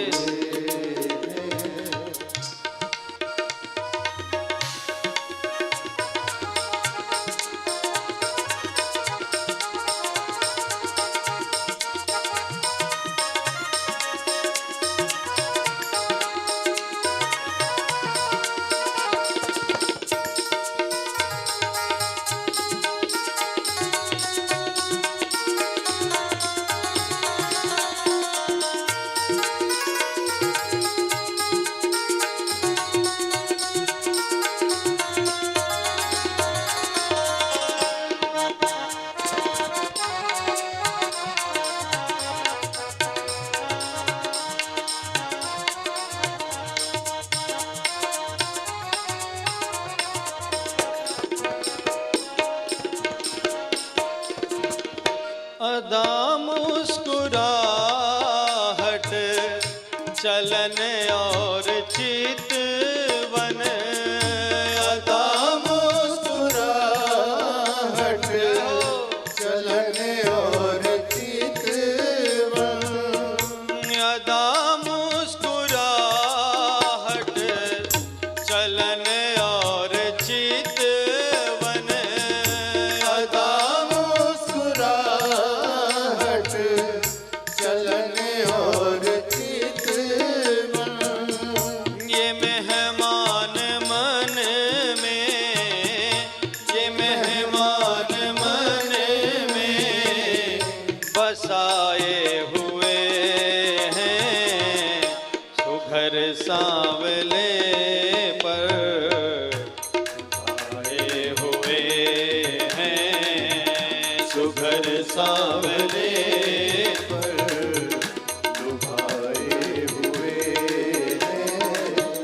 कि सर्वस्व अपना, कि सर्वस्व अपना लुटाए हुए हैं सुघर सांवले पर लुभाए हुए हैं सुघर सांवले पर लुभाए। श्री राधे।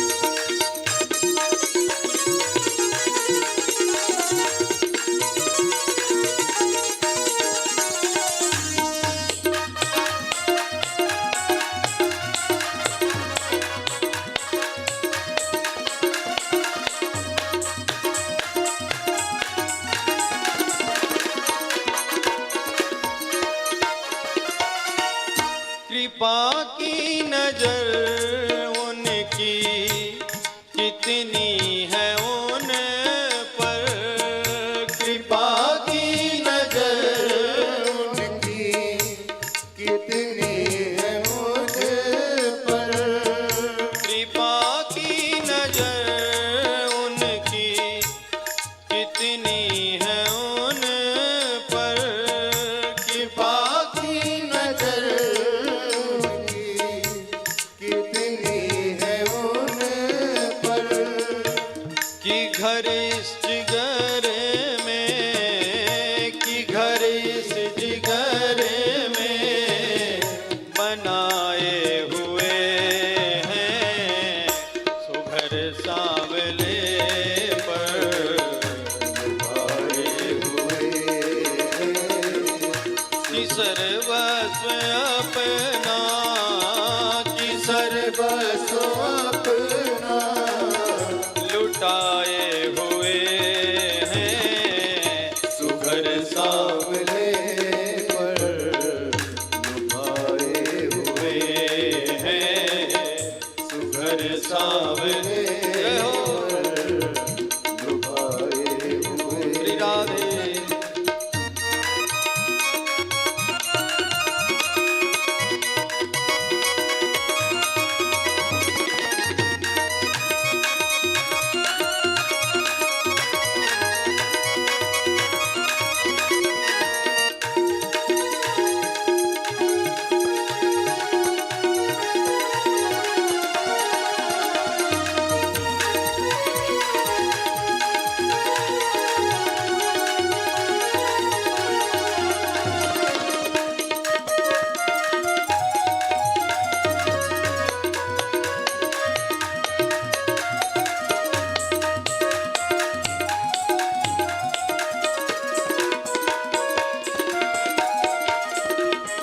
न भूलेगा एहसान उनका मेरा दिल, न भूलेगा एहसान उनका मेरा दिल, न भूलेगा एहसान उनका मेरा दिल, न भूलेगा एहसान उनका मेरा दिल, की नजरों पे इनको, की नजरों पे इनको चढ़ाए हुए हैं सुघर सांवले पर लुभाए हुए हैं सुघर सांवले सांवले पर लुभाए हुए हैं कि सर्वस्व अपना,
मृगों के ये दो बिंदु हैं श्याम इससे, मृगों के ये दो बिंदु हैं श्याम इससे, कि घन श्याम इसमें, कि घन श्याम इसमें समाये हुए हैं, सुघर सांवले पर लुभाए हुए हैं, सुघर सांवले पर लुभाए हुए हैं, कि सर्वस्व अपना, कि सर्वस्व अपना, कि सर्वस्व अपना, कि सर्वस्व अपना लुटाए हुए हैं, सुघर सांवले पर लुभाए हुए हैं, सुघर सांवले पर लुभाए हुए हैं, सुघर सांवले पर लुभाए हुए हैं, सुघर सांवले पर लुभाए हुए हैं। श्री राधे। सनकादि ने कहा आप तो मग्न रहने वाले हैं भगवत संकीर्तन में, भगवान के स्वरूप में, और आज आपके इस मुखमंडल पर इतनी उदासी, इतनी व्याकुलता, इतनी चिंता क्यों है महाराज?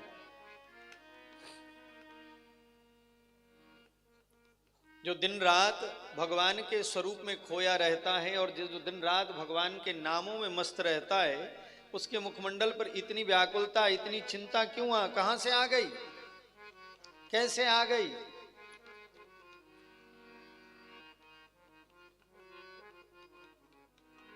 और एक बार जो भगवान के मुखमंडल में खो जाए, उनके मुख पर चिंता कोई साधारण बात तो होती नहीं, कोई विशेष ही कारण होगा। श्री राधे। तो नारद जी ने सनकादि को देखा है, प्रणाम किया और फिर अपनी कथा कहने लगे। महाराज, मैं पृथ्वी पर गया था यह सोचकर कि वहां जाकर के कुछ सत्संग करूंगा, क्योंकि सत्संग लाभ तो सिर्फ और सिर्फ इस मृत्यु लोक में ही संभव है, न स्वर्ग में है, न देवताओं के पास है, कहीं नहीं मिलता महाराज।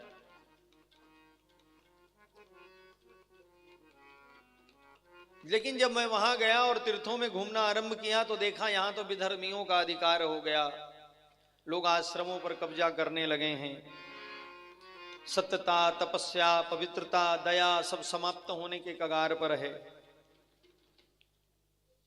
जीव झूठ बोलने वाले हो गए हैं, अपना पेट भरना ही पुरुषार्थ हो गया है।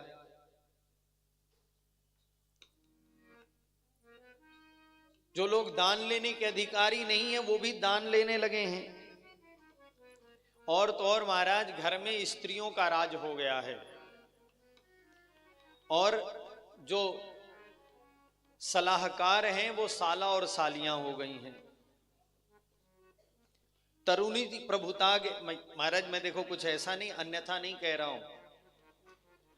कई बार जो एक्स्ट्रा अपने आप को, जो वामपंथी विचारधारा के कुछ मूर्ख प्रजाति के ये वामपंथी लोग हैं ना, ये पक्के मूर्ख होते हैं महाराज।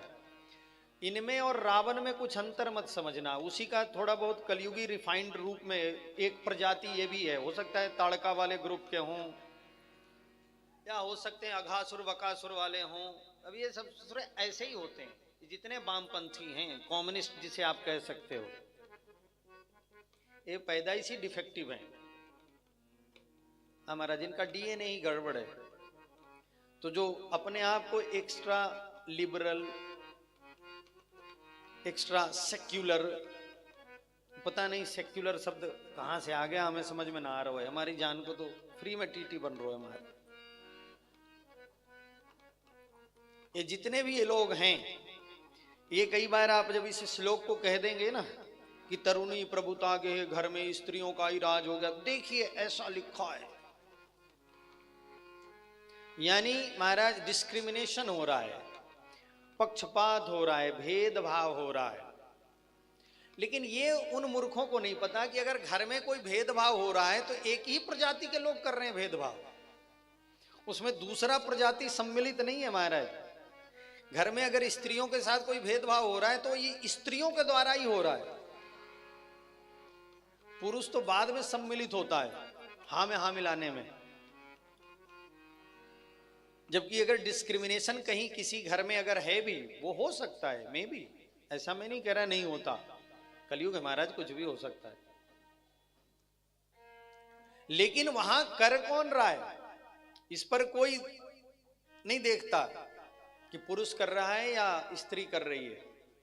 शुरुआत माताओं से ही होगा, वही जान की दुश्मन है अपनी जाति की, माताएं ही माताओं के दुश्मन है।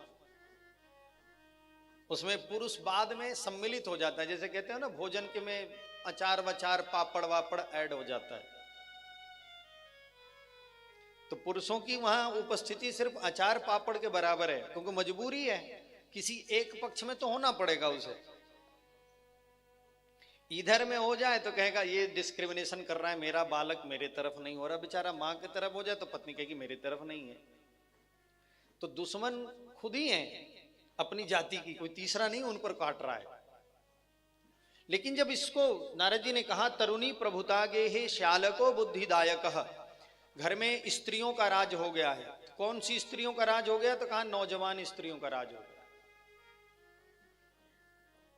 तो नौजवान स्त्रियों का अर्थ है घर में बहुओं का राज हो गया है। और वास्तविकता में राज तो स्त्रियों का ही घर में होता है। यह भी सत्य है कि घर की मालकिन वही है, उसके बगैर घर व्यर्थ है, वो घर नहीं है। फिर महाराज लक्ष्मी स्वरूपा हैं, पूजनीय हैं, वंदनीय हैं, सम्माननीय हैं। लेकिन परेशानी तब आती है, देखो स्त्री के कई रूप हैं महाराज। अब ताड़का भी स्त्री थी, अब उसको क्या कहेंगे। सूर्पणखा भी स्त्री थी, उसको क्या कहेंगे। पूतना भी स्त्री थी, उसे क्या कहेंगे। अब इनको क्या कहा जाए।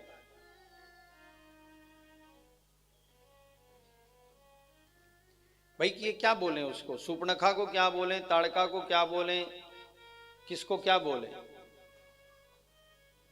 तो स्त्रियों में भेद है। जब बात स्त्री की आती है तो संपूर्ण स्त्री जाति, अब स्त्रियां अवध्य है, स्त्रियों पर हाथ उठाना महा अपराध है। आपको किसी ने कोई अधिकार नहीं दिया कि आप स्त्रियों पर हाथ उठाएं। और ये जो एक्स्ट्रा लिबरल जो वामपंथी हैं ना, मूर्ख लोग, ये बार बार ही करे बहुत ज्यादा होता है, हाथ उठाया जाता है। महाराज मैं कंपेयर तो नहीं कर रहा और मैं जस्टिफाई भी नहीं कर रहा कि चलो कोई यहाँ कुछ परसेंट ज्यादा, हाथ उठाना ही अपराध है, दंडनीय अपराध है और महापाप है। घर की लक्ष्मी पर आप कैसे हाथ उठा सकते हैं महाराज। लेकिन अगर वो लक्ष्मी ना हो के कई बार क्या घर के लिए नहीं है, कुछ लोग होते हैं आपको टीवी पे कई दिख जाएंगे, बहुत सारे ऐसे सूर्पणखा पूतना के अवतार हैं जो एक्स्ट्रा लिबरल कई डिबेट्स में आपको दिखेंगे। तो ऐसी स्त्रियां जिन्होंने घर में आकर कब्जा कर लिया है, हमारा कब्जा कर लेती हैं कई बार। स्त्रियों का भी हर किसी का अपना एक महाराज पोर्टफोलियो है। बहू है तो उनका क्या पोर्टफोलियो है, पत्नी है तो उनका क्या नियम है, मां है तो उसका, एक ही स्त्री है, रूप अलग अलग है महाराज। पत्नी है वही, मां है वही बेटी भी है, वही बहू भी है, लेकिन सबका बिल्कुल विभाग अलग अलग है, सब में बिल्कुल व्यवहार अलग अलग है। तो जब स्त्री अपना व्यवहार छोड़कर और कुछ और व्यवहार करने लगे, ऐसी स्त्रियों के बारे में यहां कहा जा रहा है उनका महाराज राज्य हो गया। घर में माता, इसका अर्थ है घर में माता पिता का सम्मान खत्म हो गया।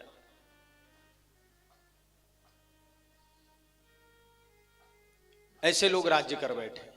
माता पिता का सम्मान खत्म कर दिया गया है, उनकी कोई सुनता नहीं, अपनी चलाते हैं। और सलाहकार अब माता पिता नहीं है, अब सलाहकार कौन है? तो सलाहकार अब साले और सालियां हो गए। स्याल को बुद्धिदायक। अब सालों से पूछा जाता है महाराज ये काम करें या ना करें। बाप को तो 4 दिन बाद पता लगता है कि बेटा कुछ कर रहा है। कई बार तो बुजुर्गों को यहां तक कह दिया जाता है कि आपको क्या पता, आप नए जमाने की चीज समझते नहीं है, आप बीच में टांग अड़ा देते हैं।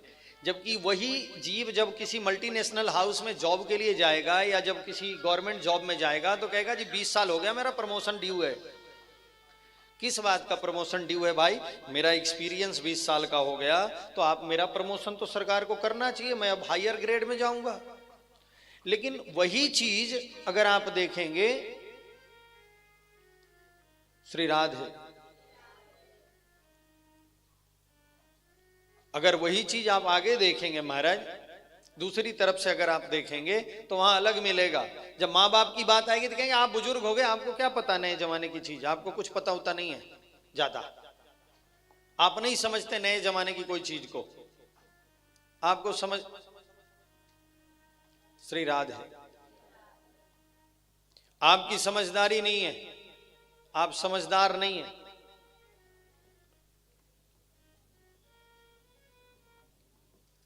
श्री राधे, तो आपको समझदारी है नहीं।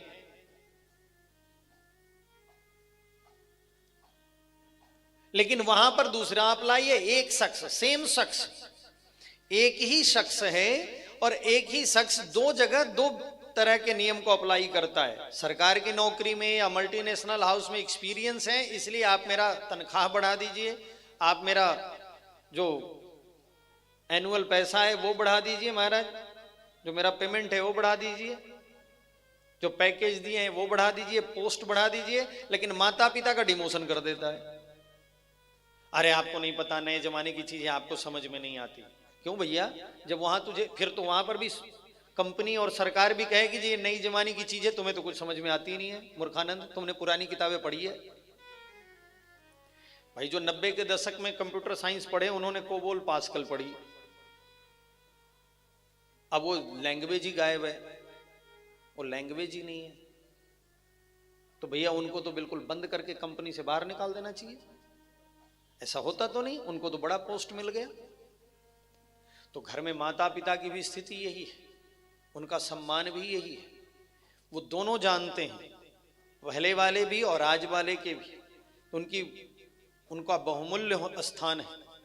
आप उनके एक्सपीरियंस का लाभ उठाएं, न कि उनका तिरस्कार करें।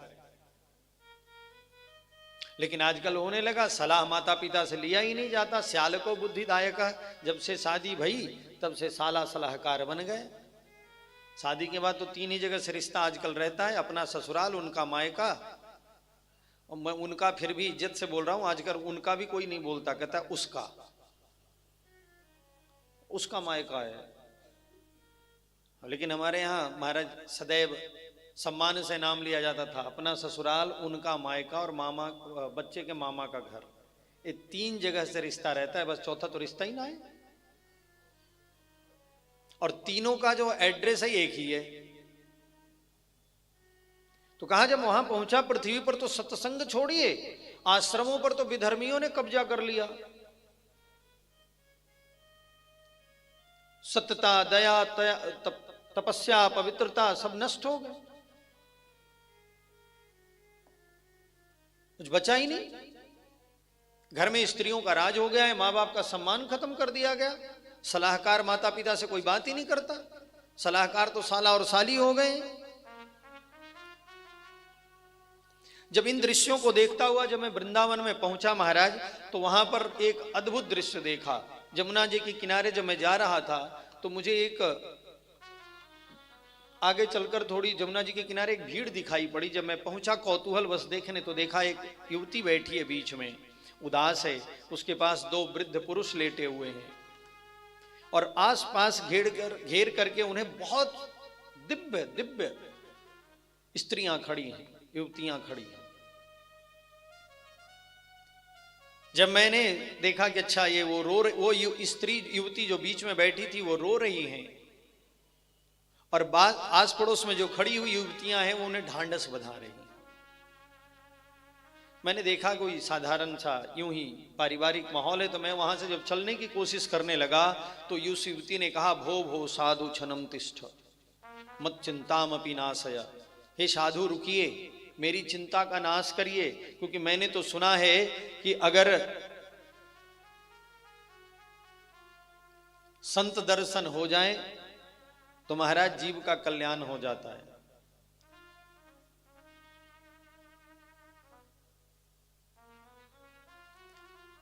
तो जब उन्होंने मुझे आवाज दी तो मैं रुक गया। मैंने पूछा क्या बात है देवी? तो उन्होंने बताया, आप कौन हैं, कहां से आई हैं और क्यों रो रही हैं? ये दोनों वृद्ध पुरुष कौन है, क्या बात है? तो उन्होंने कहा, महाराज मेरा नाम भक्ति है, मैं कर्नाटक से आई हूं और कलयुग के मार से इस प्रकार का हो गई। बिल्कुल आप कह सकते हैं राजस्थान बॉर्डर तक आते आते मेरी हालत ये हो गई कि मैं चलने के लायक भी नहीं रही। किसी तरीके से जब मैं वृंदावन में पहुंची तो यहां पर मैं तो नवयुवती बन गई और ये दोनों मेरे पुत्र हैं, इनका नाम है ज्ञान और वैराग्य। ये दोनों अभी उसी अवस्था को प्राप्त हैं, जबकि मैं नवयुवती बन गई। होना ये चाहिए था कि मेरे पुत्र नवयुवक बन जाए, मां बुढ़ी हो जाए, कोई बात नहीं, लेकिन यहां उल्टा हुआ महाराज, और मैं बिल्कुल कलयुग के मार से त्रस्त हो गई। इसका कारण क्या है? नारद जी ने कहा, देवी आप निष्पाप हैं, आपको विषाद नहीं करना चाहिए, आपको दुख नहीं करना चाहिए, आपका कल्याण ठाकुर जी जरूर करेंगे। भक्ति ने कहा, मेरे साथ ऐसा हुआ क्यों, ये तो बताइए, कारण क्या है? नारद जी ने कहा, देवी कलयुग के प्रभाव से आप ऐसी हो गई, क्योंकि पृथ्वी पर इस समय कहीं भी मंगल दिखाई नहीं पड़ रहा, किसी को भी आपका दर्शन नहीं हो रहा, और जब विषयों में लोग इतने आसक्त हो गए हैं कि आपकी उपेक्षा कर डाली, इसलिए आप बिल्कुल इस अवस्था को, बुजुर्ग अवस्था को प्राप्त हो गई। लेकिन जब आप वृंदावन में आई तो वृंदावन में आते ही आप तरुणी इसलिए हो गई क्योंकि धन्यम वृंदावनम तेनम भक्तिर नृत्यति यत्र च।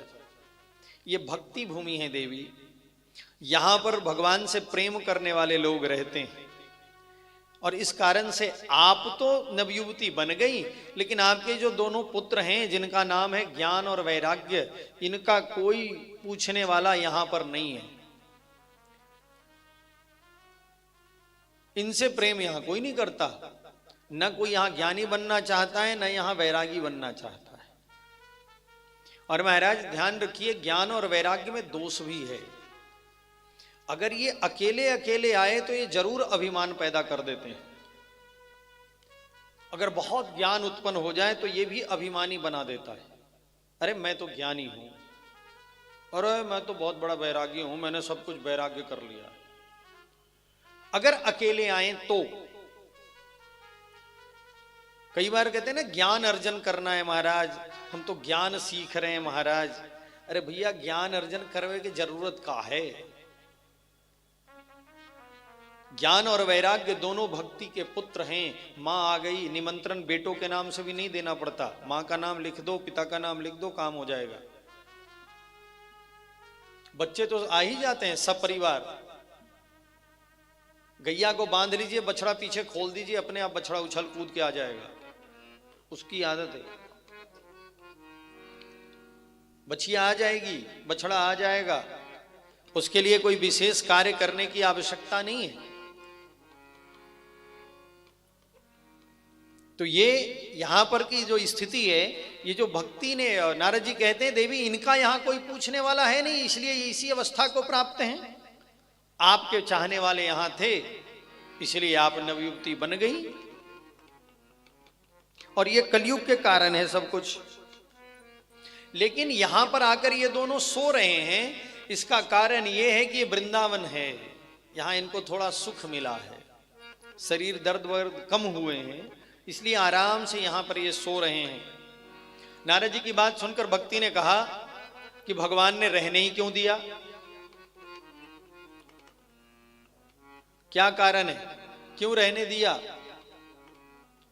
परीक्षित ने क्यों रहने दिया कलयुग को?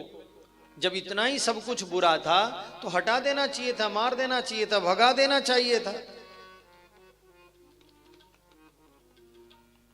नारद जी ने कहा, जब परीक्षित ने एक चीज देखी महाराज कि कलयुग में बहुत अवगुण हैं, लेकिन एक ऐसा गुण है महाराज जो तुरंत भगवत प्राप्ति संभव करा देता है। यत् फलम नासति तपसा न योगेन समाधिना तत्फलम लभते सम्यक कलौ केशव कीर्तना। जिस फल की प्राप्ति हजारों साल तक तपस्या से, यज्ञ से नहीं मिलता, योग से नहीं मिलता, उस फल की प्राप्ति कलयुग में कुछ क्षण भगवत नाम संकीर्तन करने से प्राप्त हो जाता है महाराज। कलौ केशव कीर्तनात्, भगवान केशव के कीर्तन से मिल जाता है। और ये दृश्य देख करके हैं इतना आसान है, खाली कीर्तन से कलयुग में भगवत प्राप्ति संभव है। इस कारण से इस गुण को देख करके रहने का स्थान दे दिया। श्री राधे। लेकिन आप चिंता न करें देवी, मैं आपके पुत्रों को पुनः उसी स्वरूप में प्रतिष्ठित करूंगा जिस स्वरूप में ये पहले थे, और आपका स्वरूप भी वैसा ही हो जाएगा। श्री राधे।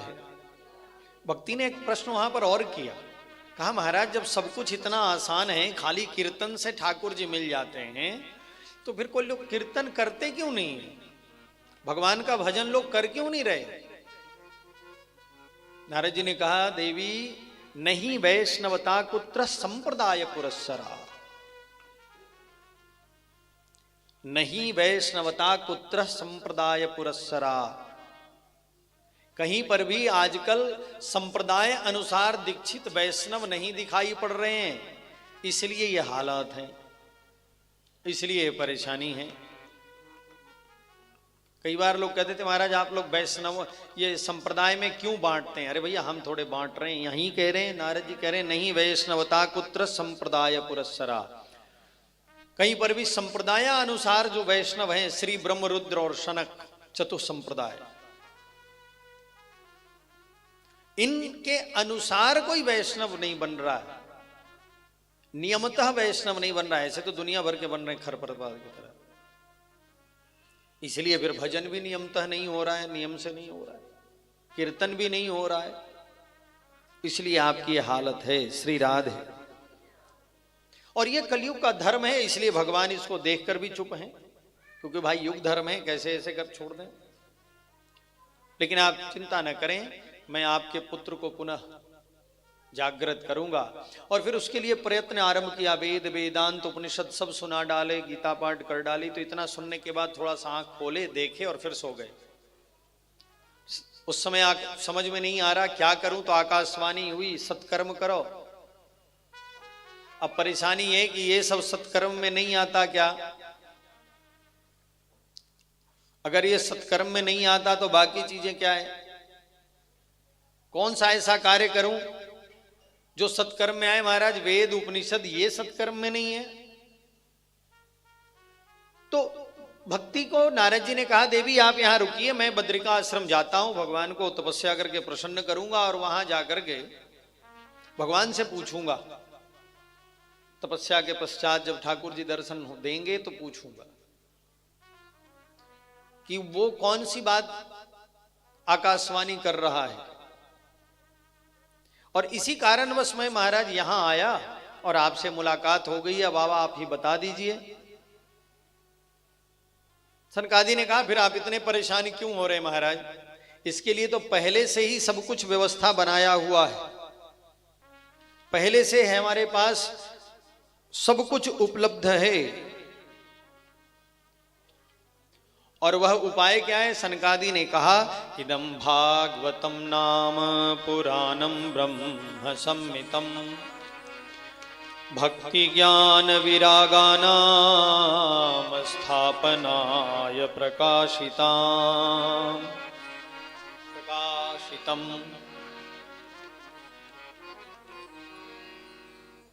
का इदम भागवतम नाम पुराणम ब्रह्म संहितम भक्ति ज्ञान विरागानाम स्थापनाय प्रकाशितम।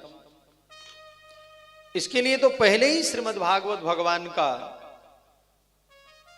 श्री राधे आगमन हो गया है। और क्यों आगमन हुआ है? कहा भक्ति ज्ञान विरागानाम स्थापनाय प्रकाशितम। इनका प्रकाश ही भक्ति ज्ञान और वैराग्य को स्थापित करने के लिए पुनः हुआ है। तो आप श्रीमद् भागवत सप्ताह विधि से सुनाइए, उनका कल्याण हो जाएगा। नारद जी ने कहा फिर आपसे बढ़िया वक्ता कौन मिलेगा प्रभु, चलिए और कहां किया जाए ये भी बता दीजिए। तो सनकादि ने कहा हरिद्वार में आनंद नामक तट पर करेंगे। और ये बात जब महाराज वहां से सनकादि को लेकर जब हरिद्वार पहुंचे और कथा का आयोजन होने लगा, जब पूरे चारों तरफ ये बात फैली तो बड़े बड़े सभी नदियां, सभी तीर्थ, ऋषि, देवता सब पहुंचे। नारद जी ने स्वयं श्रोता बने और सनकादि ने कथा कहना आरंभ किया। देखिए कथा हरिद्वार में हो रही है, लेकिन जिनके निमित्त हो रहा है वो वृंदावन में पड़े हैं। और जैसे ही भागवत महात्म की कथा आरंभ हुई महाराज, वैसे ही अभी पूरी कथा भागवत महात्म की हुई भी नहीं थी कि उसी बीच में भक्ति अपने दोनों पुत्रों के साथ नाचती हुई प्रकट हुई है। श्री राधे कीर्तन करते हुए श्री कृष्ण गोविंद हरे मुरारे, हे नाथ नारायण वासुदेवा। श्री कृष्ण गोविंद हरे मुरारे, हे नाथ नारायण वासुदेवा। श्री कृष्ण गोविंद हरे मुरारे, हे नाथ नारायण वासुदेवा। श्री कृष्ण गोविंद हरे मुरारे, हे नाथ नारायण वासुदेवा। हे नाथ नारायण वासुदेवा, हे नाथ नारायण वासुदेवा, हे नाथ नारायण वासुदेवा, हे नाथ नारायण वासुदेवा। कृष्ण गोविंद हरे मुरारे, हे नाथ नारायण वासुदेवा। श्री कृष्ण गोविंद हरे मुरारे, हे नाथ नारायण वासुदेवा।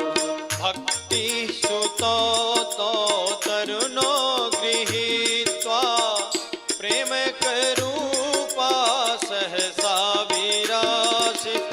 भक्ति सुतो तो तरुणो गृहीत्वा, प्रेम रूपा सहसा विरासे। भक्ति सुतो तो तरुणो गृहीत्वा, प्रेम करूपा सहसा विरासित। भक्ति सुतो तो तरुणो गृहीत्वा, प्रेम रूपा सहसा विरासे। श्री कृष्ण गोविंद हरे मुरारे, नाथेति नामानि मुहुर्वदन्ति। श्री कृष्ण गोविंद हरे मुरारे,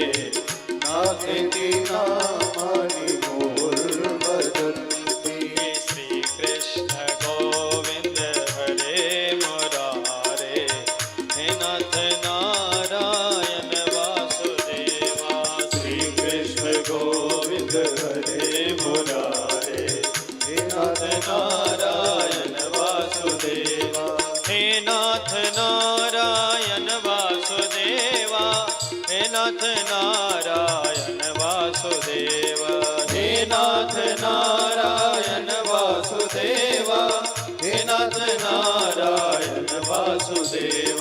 श्री कृष्ण गोविंद हरे मुरारे, हे नाथ नारायण वासुदेवा। श्री कृष्ण गोविंद हरे मुरारे, हे नाथ नारायण वासुदेवा, हे नाथ नारायण वासुदेवा। महाराज, भक्ति अपने दोनों पुत्रों के साथ वहां प्रकट हुई। सबको आश्चर्य हुआ, कहां से आई हैं, कौन हैं? तो सनकादि ने कहा ये भक्ति हैं, अपने दोनों पुत्रों के ज्ञान और वैराग्य के साथ आई हैं और अभी अभी ये कथा के रस से प्रकट हुई हैं, पुष्ट होकर। भक्ति ने पूछा कहां बैठे महाराज? तो सनकादि ने कहा वैष्णवों का हृदय ही एक ऐसा स्थान है जहां पर आप बैठेंगे तो कलयुग आपको तंग नहीं करेगा, इसलिए आप उनके हृदय में जाकर विराजमान हो जाएं। और भक्ति वहां पर उपस्थित सभी वैष्णव जनों के हृदय में विराजमान हो गई अपने पुत्र ज्ञान और वैराग्य के साथ। और जैसे ही भक्ति हृदय में विराजमान हो गई, वहां पर सूत जी कहते हैं भगवान स्वयं पहुंचे अपने परिकरों के साथ कीर्तन करते हुए। महाराज श्री राधे, अब तो और आनंद आने लगा है। श्री राधे। और जब भक्ति का उद्धार देखा नारद जी ने, तो नारद जी ने कहा अलौकिको अयम महिमा मुनीश्वराः। आज मैंने अद्भुत महिमा देखी मुनिवर, बड़ी अद्भुत महिमा देखी श्रीमद् भागवत की। क्या सठ, क्या मूर्ख, क्या जड़, सब के सब निष्पाप हो गए हैं। लेकिन मेरे मन में एक प्रश्न और भी है कि क्या इस कथा से बिल्कुल जो निकृष्ट योनियों में पड़े हुए जीव हैं उनका भी उद्धार संभव है क्या? श्री राधे। तो कहा हां, उनका भी उद्धार संभव है। जय श्री राधे।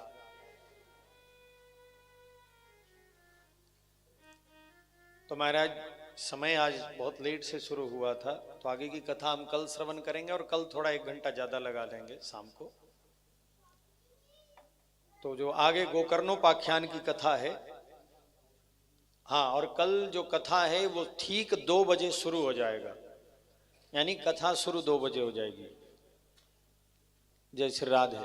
तो आप लोगों से विनम्र प्रार्थना है कि 2 बजे से पहले यहाँ पर आकर विराजमान हो जाएं, सब कार्य से निवृत्त होकर।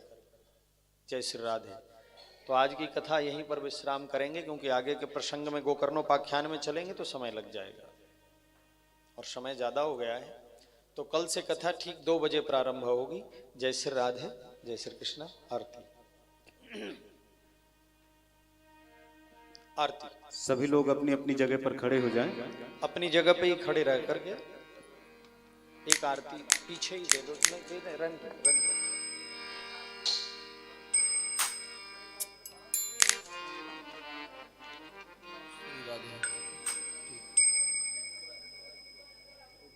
प्रसंग में जाएंगे तो घंटा लग जाएगा।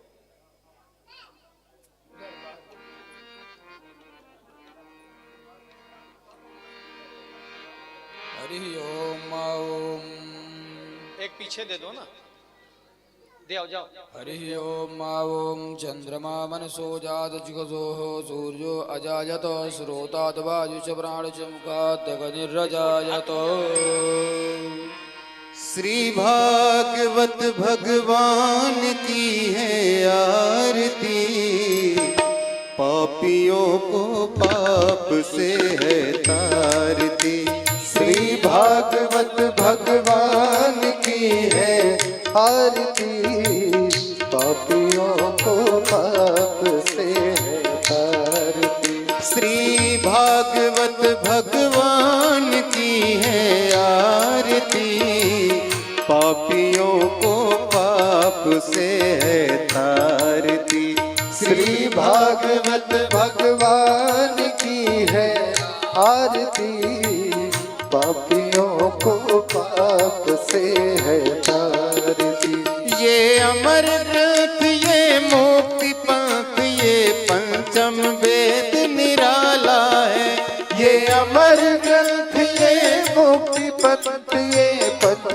वेद निराला है, नव ज्योति जगाने वाला है, नव ज्योति जगाने वाला है। हरि नाम यही, हरि ध्यान यही, हरि नाम यही, हरि ध्यान यही, जग के मंगल की आरती। पापियों को पाप से है तारती। श्री भागवत भगवान की है आरती, पापियों को पाप से है तारती। ये शांति गीत पावन पुनीत पापों को मिटाने वाला है, ये शांति गीत पावन पुनीत पापों को मिटाने वाला है। हरि दरस कराने वाला है, हरि दरस कराने वाला है। ये सुख करनी ये दुख हरनी, ये सुख करनी ये दुख हरनी, श्री मधुसूदन की आरती। पापियों को पाप से है तारती। श्री भागवत भगवान की है आरती, पापियों को पाप से है तारती। ये मधुर बोल जग फंद खोल सतमार्ग बताने वाला है, ये मधुर बोल जग फंद खोल सतमार्ग बताने वाला है। बिगड़ी को बनाने वाला है, वो बिगड़ी को बनाने वाला है। श्री राम यही घनश्याम यही, श्री राम यही घनश्याम यही, प्रभु के महिमा की आरती। पापियों को पाप से है तारती। श्री भागवत भगवान की है आरती, पापियों को पाप से है तारती। हो कर्पूर गौरम करुणावतारम, संसार सारम भुजगेन्द्रहारम, सदा वसंतम हृदयारविंदे, भवं भवानी सहितं नमामि। त्वमेव माता च पिता त्वमेव, त्वमेव बन्धु च सखा त्वमेव, त्वमेव विद्या द्रविणं त्वमेव, त्वमेव सर्वं मम देवो देवा, त्वमेव सर्वं मम देवो देवा, त्वमेव सर्वं मम देवो देवा।